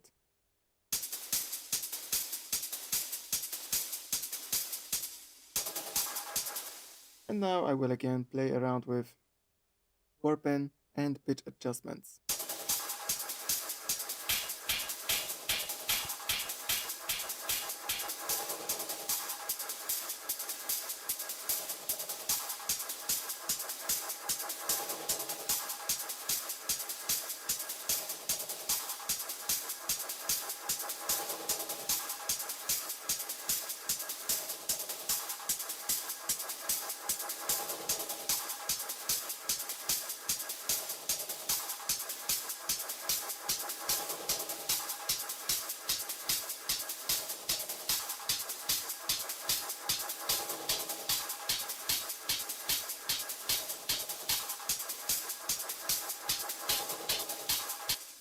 Now warping will come and will be useful because once I turn it off and I pitch down the sample, which is something I want to make this hi-hat sound less natural, the sample also gets longer, it gets stretched, and this starts to sound unpleasant.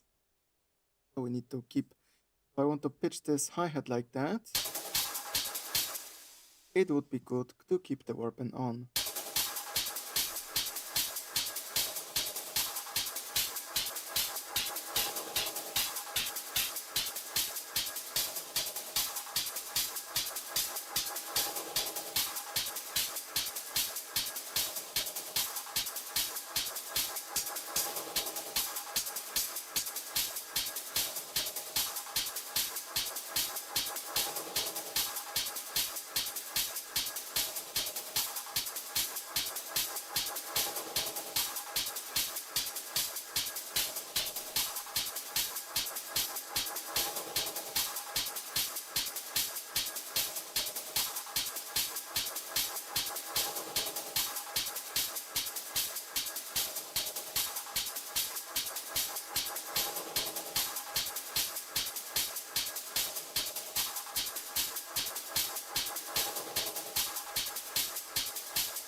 It seems like it doesn't make any sense to transfer the sample further. I don't want to trim it. I don't need to make it shorter. I've tried everything I would normally try to do.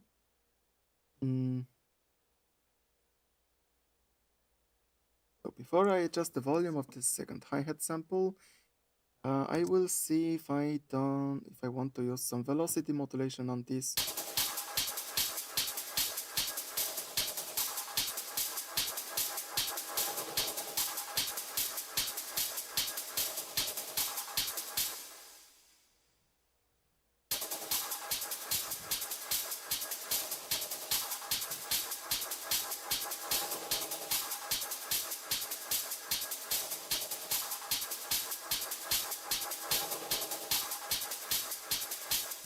but it doesn't sound like that. Okay. I will adjust the volume of this hi-hat, and then I will think of whether this hi-hat also has to be reverbed or not.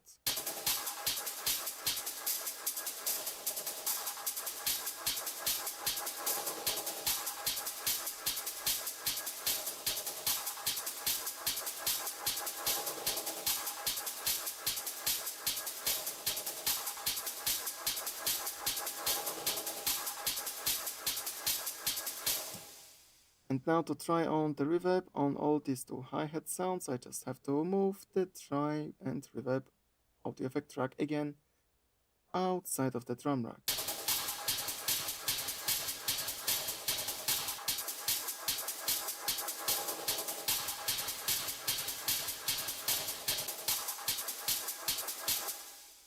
And the reverb added to the second hi-hat sample that is now labeled as the hat one is not going to sound well.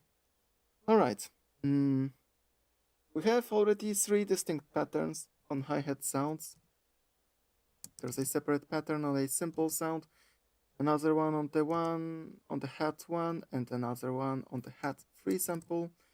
If I want to make the percussion more interesting, if I would like to make this percussion sound fuller, let's try adding more and more samples, but instead of coming up with different patterns, let's try layering some of the hi-hat samples, meaning that if I want to add to the percussion any more sample, it should have one of these 3 patterns I already created. But before that, let's listen quickly to what does the percussion is going to sound like with the kick drum.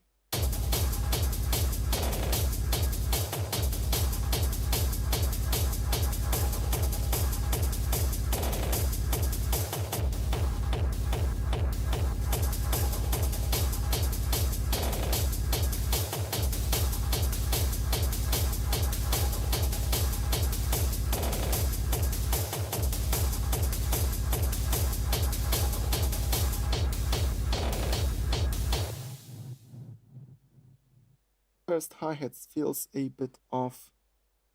It stands out a bit too much from the rest of the percussion, but I don't think it is related to volume.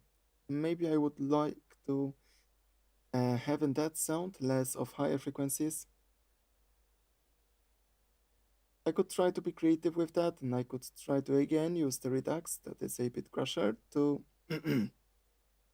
take away some of the high end, but this is what I already did on the simple sound. I don't need that much of a bit crusher here.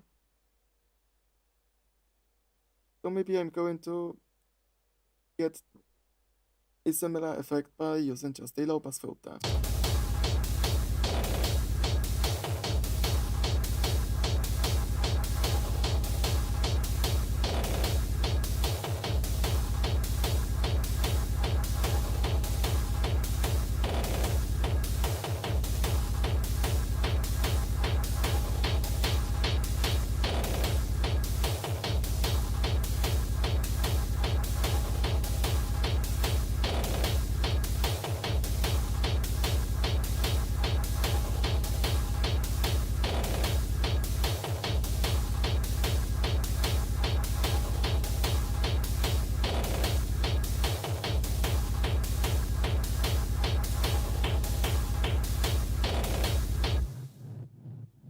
We'll keep the low pass filter just like that. But since we removed quite a lot of high end from that hi-hat sound, it means that we again have to adjust the volume of it. From what do I see, some of the volume levels could already go a bit off.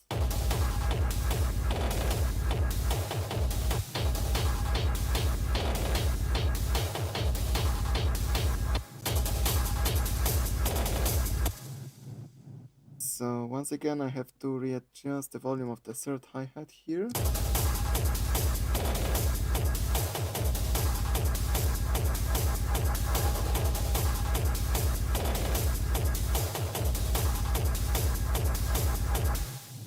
And now onto that sample.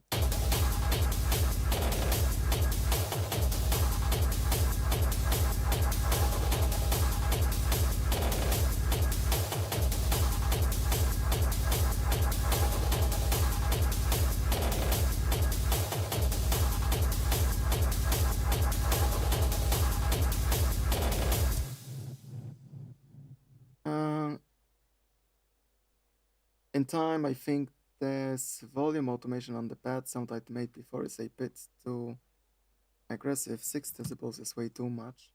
Before I forget about it, I will readjust that.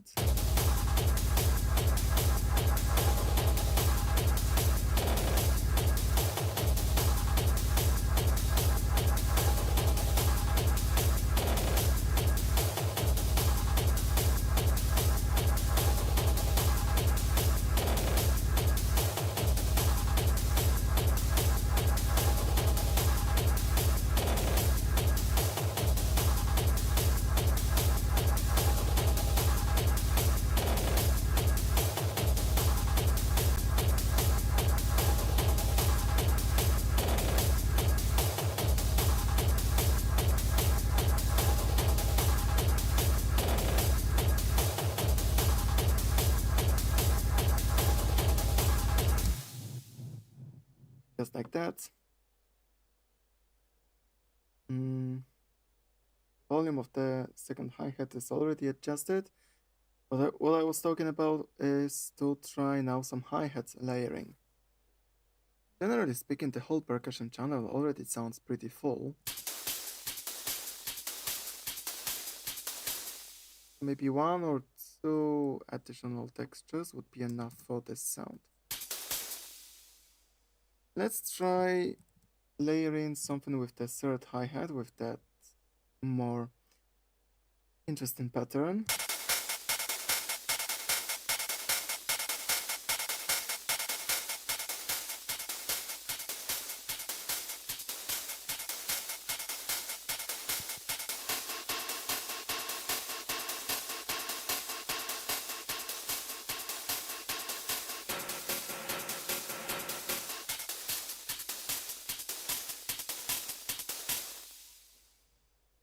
Sounds like the second hi-hat is not going to be useful.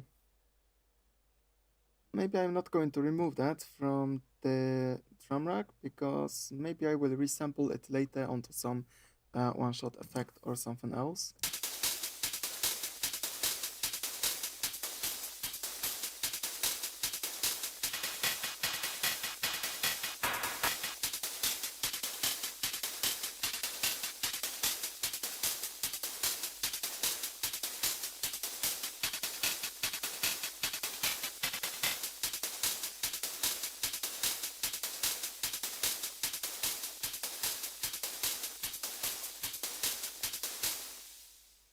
The hi-hat 4 adds a nice background. It fills the percussion well.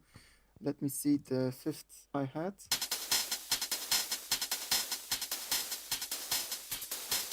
No, this hi-hat sounds too characteristic.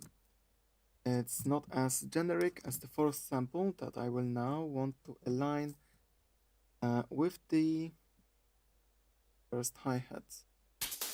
Yeah, maybe let's try a different pattern on this.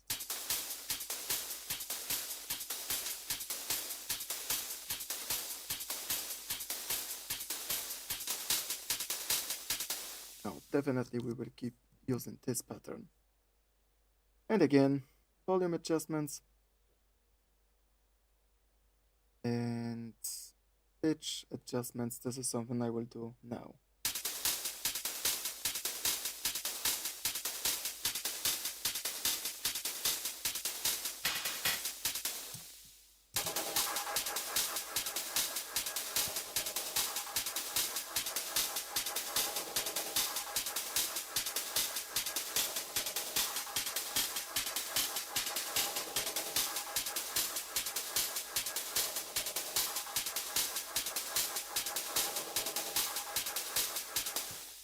Sample sounds best when the pitch is not changed, so when I keep the pitch at 0 in the transpose knob, there's no need to play around with the warping.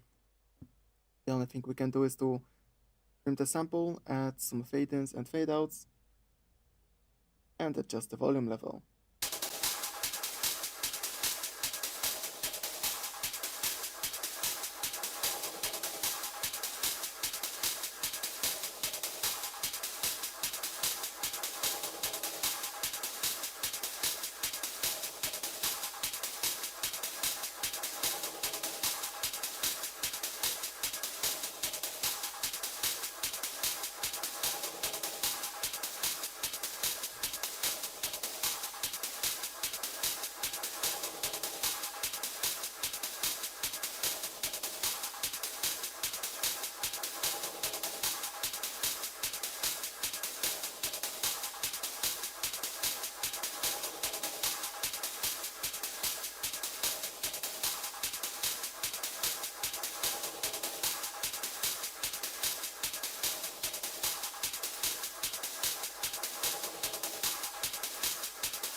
Nothing seems to be working well. No fade outs, no fade ins are necessary. So let's adjust the volume.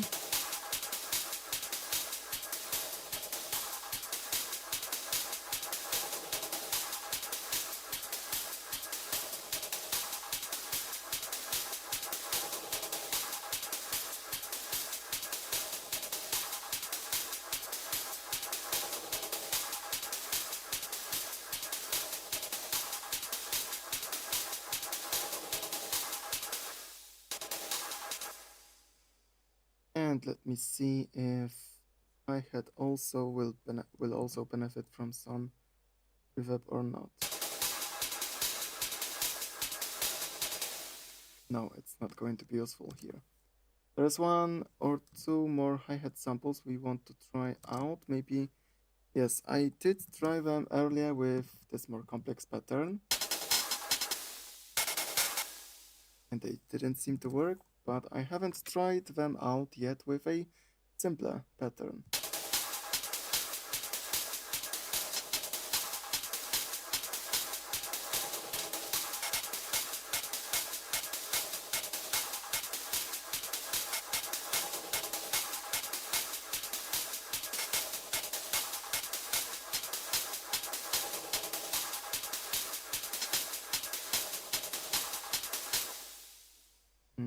It doesn't sound promising too.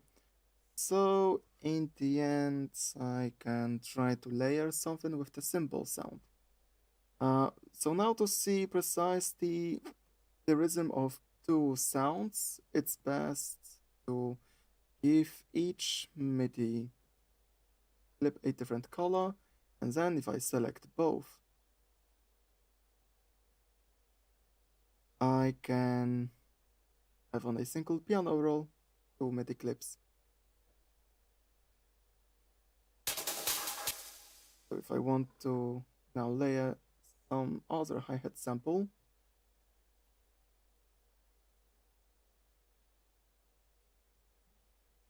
I can see exactly the rhythm I need to use.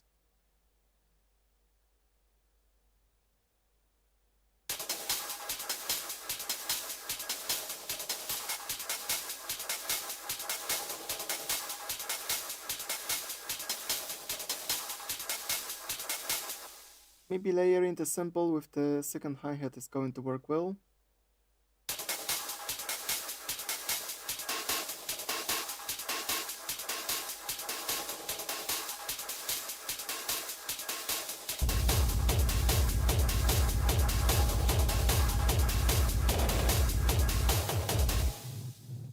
It is going to sound well, so we are adding this second hi-hat sample in that way. That fifth hi-hat will not be used.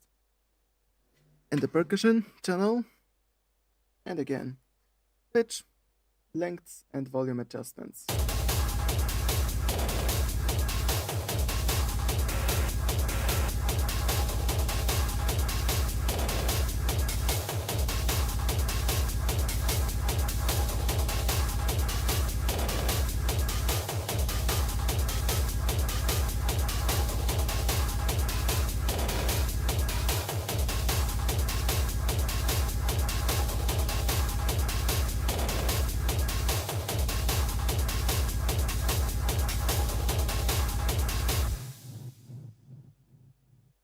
Okay, now I need to be more precise about the adjustments, so let's turn off the kick drum.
Okay, this would be everything I want to adjust in the sampler. One more thing, I want to have a different rhythm. I want to make the second hi-hat here shorter. We need to change the playback mode to gate. Now in the MIDI clip, you can control the lengths of that second hi-hat by adjusting the lengths of the MIDI clip.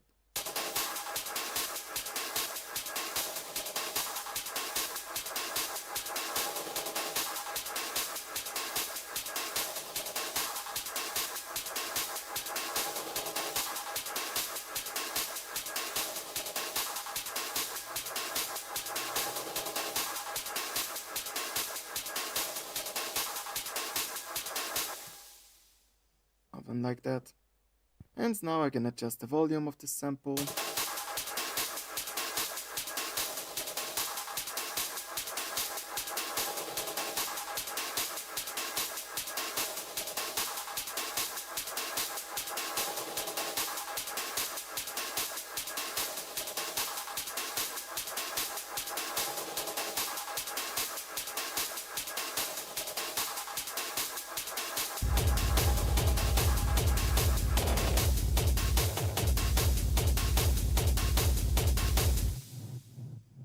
I feel like because the second hi-hat sample here is so heavy with low and mid frequencies, maybe it could also benefit from the reverb. So once again, trying to add the reverb here.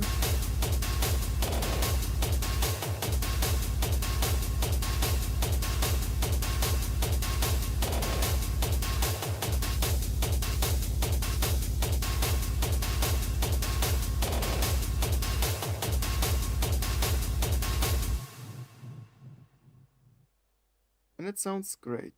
So I should, here I think I would like this reverb to be quieter. Something I will adjust soon, but now I can see I didn't adjust the volume of the reverb on the third hi-hat on the sample here, so let's do it now.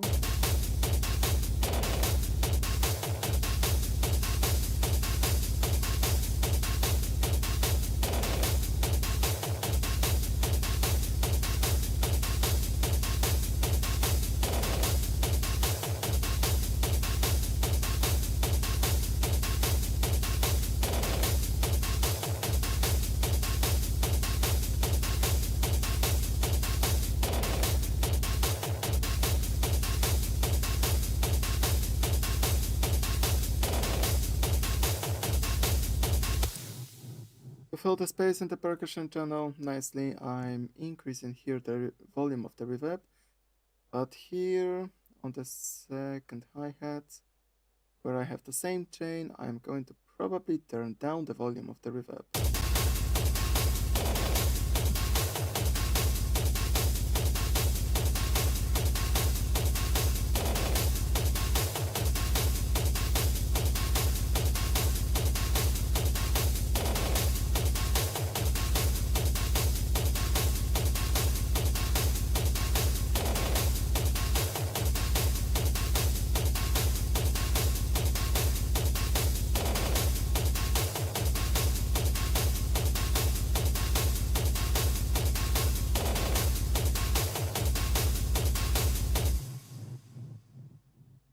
Which should make the percussion sound full enough.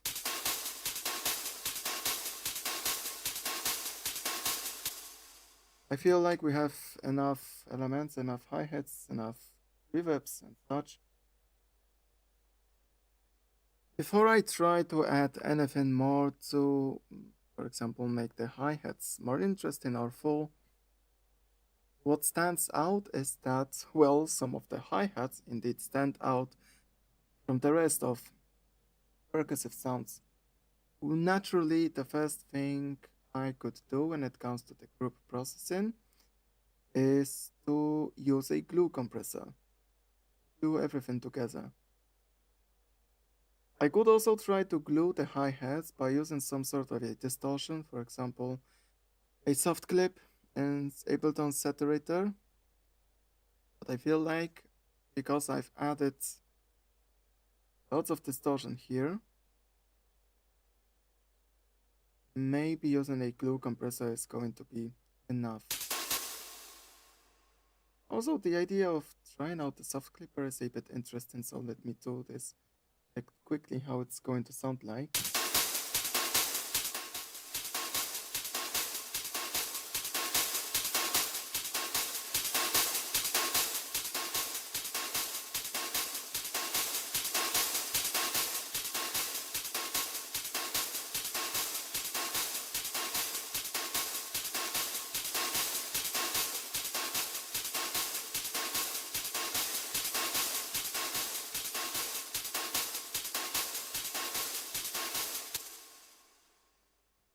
Now if I exaggerate a bit too much the saturator on hi-hats, we can see that the hi-hats in that way are glued very well.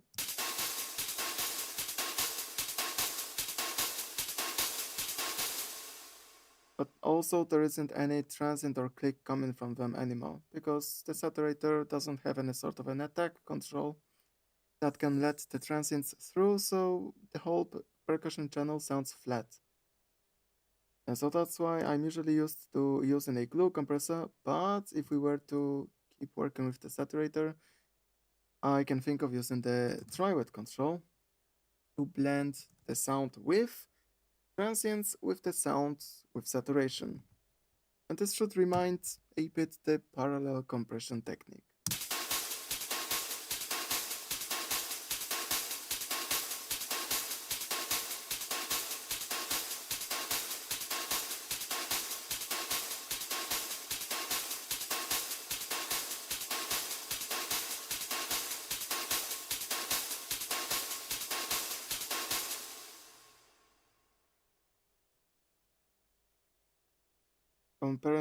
Comparing that to glue compressor, I would adjust it like that.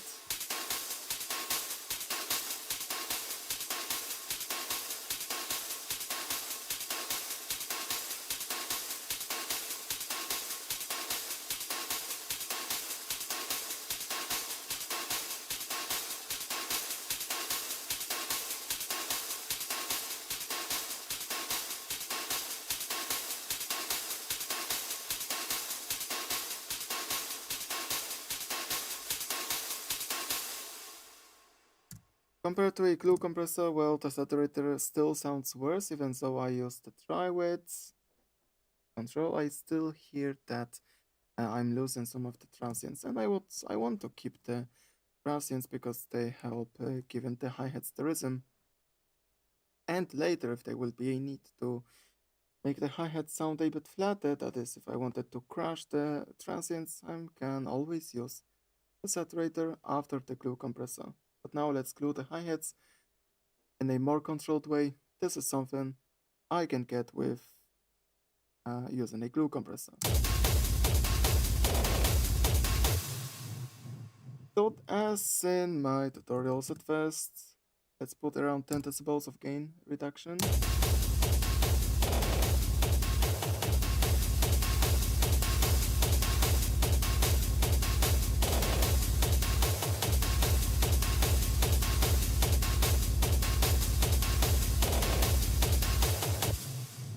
And at first adjust the attack and release.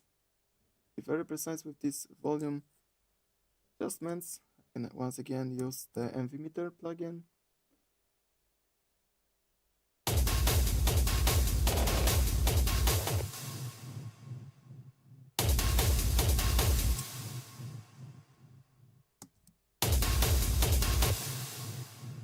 So this compressor has already its volume matched. Now we duplicate the compressor. In the second compressor, I set the attack to be higher. I wanted to preserve more transients.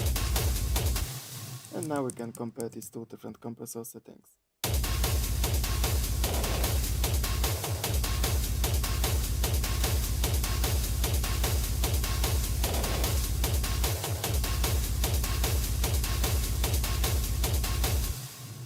"30 milliseconds seems more natural for me. With 10 milliseconds, some transients are very, very short. Let's keep the attack to 30. Now onto the release, typically a higher release, going to equal in a less aggressive compression.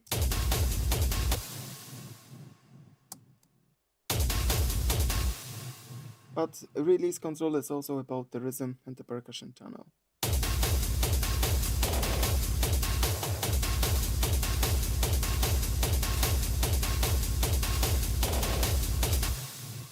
So the shorter release sounds a bit better. I will try out 400 milliseconds.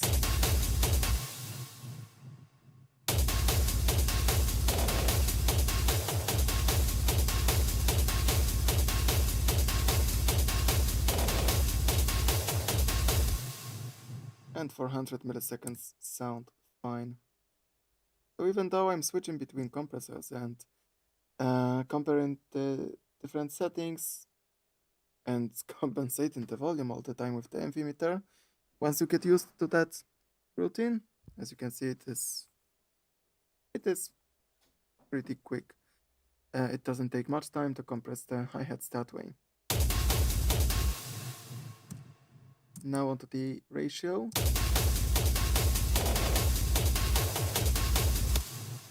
The 10:1 ratio, it's too high. It's making the hi-hat sound too flat.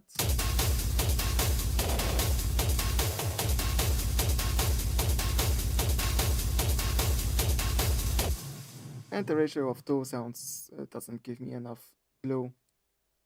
So we are ended up with the ratio setting typical. Most of the times I set it to 4:1. So now, using the soft clip option here is not going to work because the volume of our hi-hats is far below 0 decibels. So because there's no clip-in, the soft clip here is not going to work.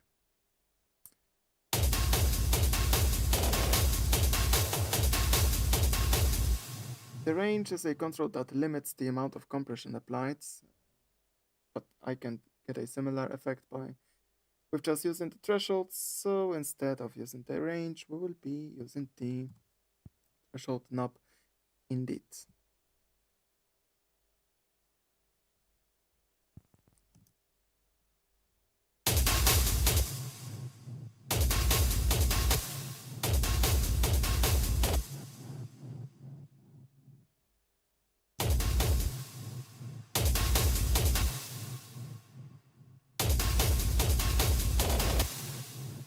Because the threshold on the compressor to the right is now higher, we expect from that compressor to have less glue added. And that's how I am going to find out how much glue I need to add to the hi-hats.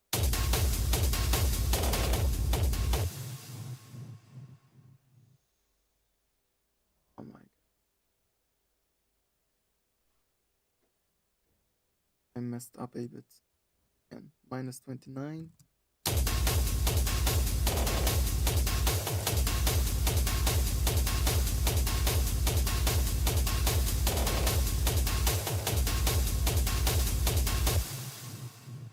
Compressor to the right sounds better for me, so let's increase a bit the threshold on the left.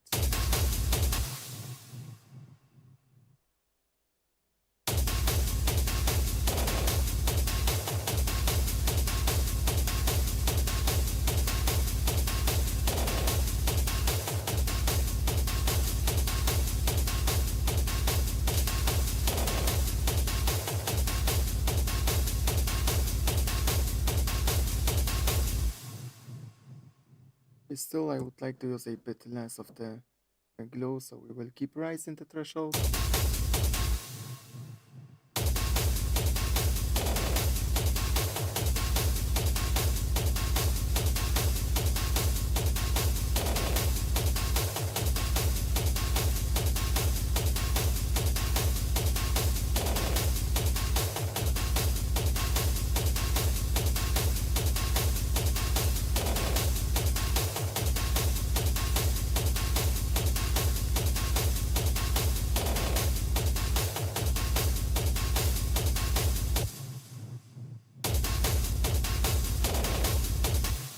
And I will keep the compressor working just like that. So let's play everything along, including the pad sounds to fill out the difference before and after, and glue in the whole percussion group.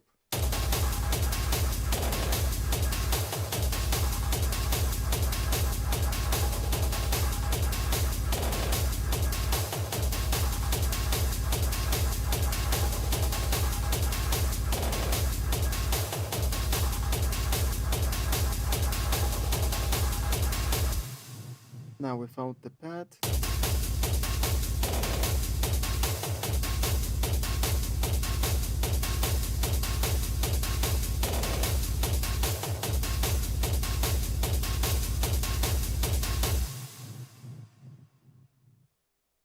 And I think this will be everything for today, but I will stay for a minute or two longer, so if there are any questions in the end of this stream, it's the best time to ask them now. And if not, we will be finishing for today. What would be the next order of things is I would have to equalize the remaining hi-hats here. I would have to equalize the reverb. The sounds I also added. And yes, could try use just a bit of saturation on the percussion group to get rid of some of the transients if there would be still a need to. And after finishing a percussion like that, I'm not sure if maybe we could start working with synthesizers. I would like to add some lead sound. That's typical for me. Or I could try making some one-shots.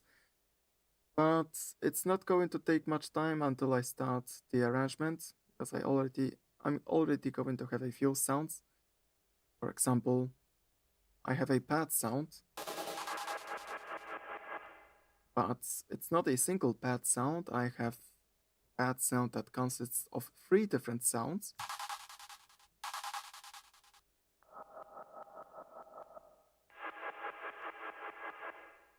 So in fact, these are 3 separate sounds that I could use. For example, in the intro, I could play only this part of the pad. This exploded delay could be a one-shot effect that I can play without the rest of the pad. And then this would sound like that.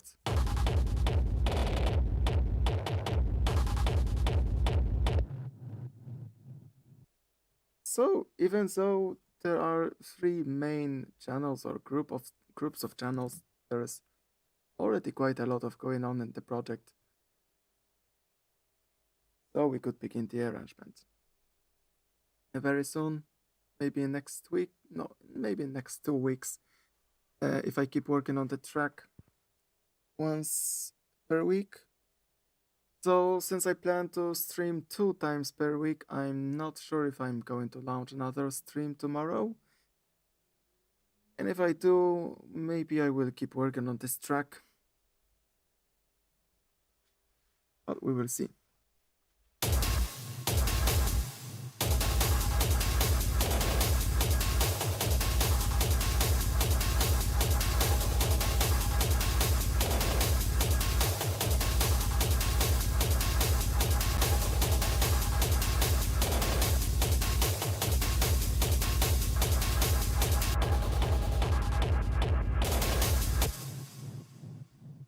I also feel like the percussion doesn't sit well with the pads, at least when we are playing the full percussion sound.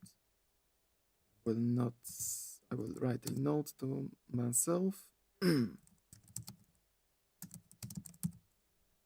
I'm going to check that in the next session.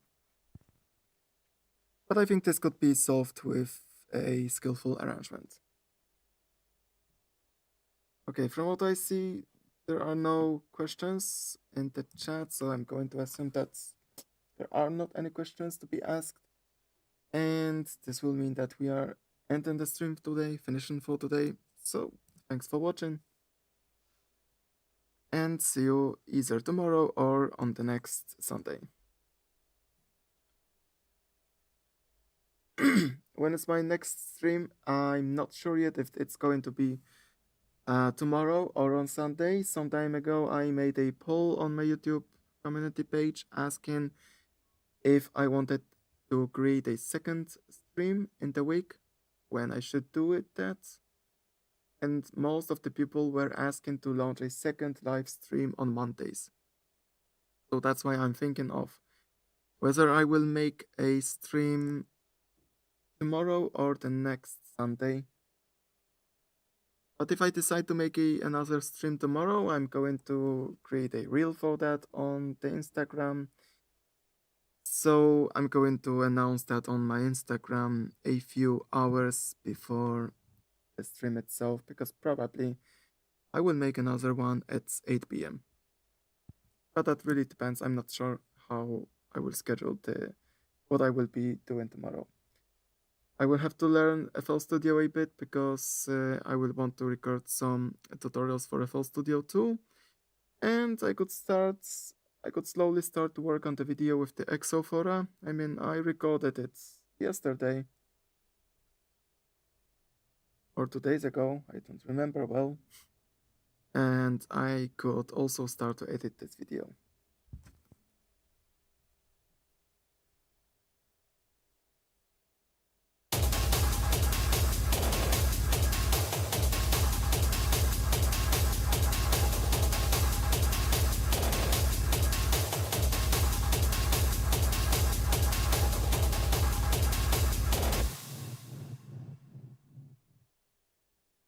Ah yes, the Exophora will be a very, very small masterclass on Screech sounds.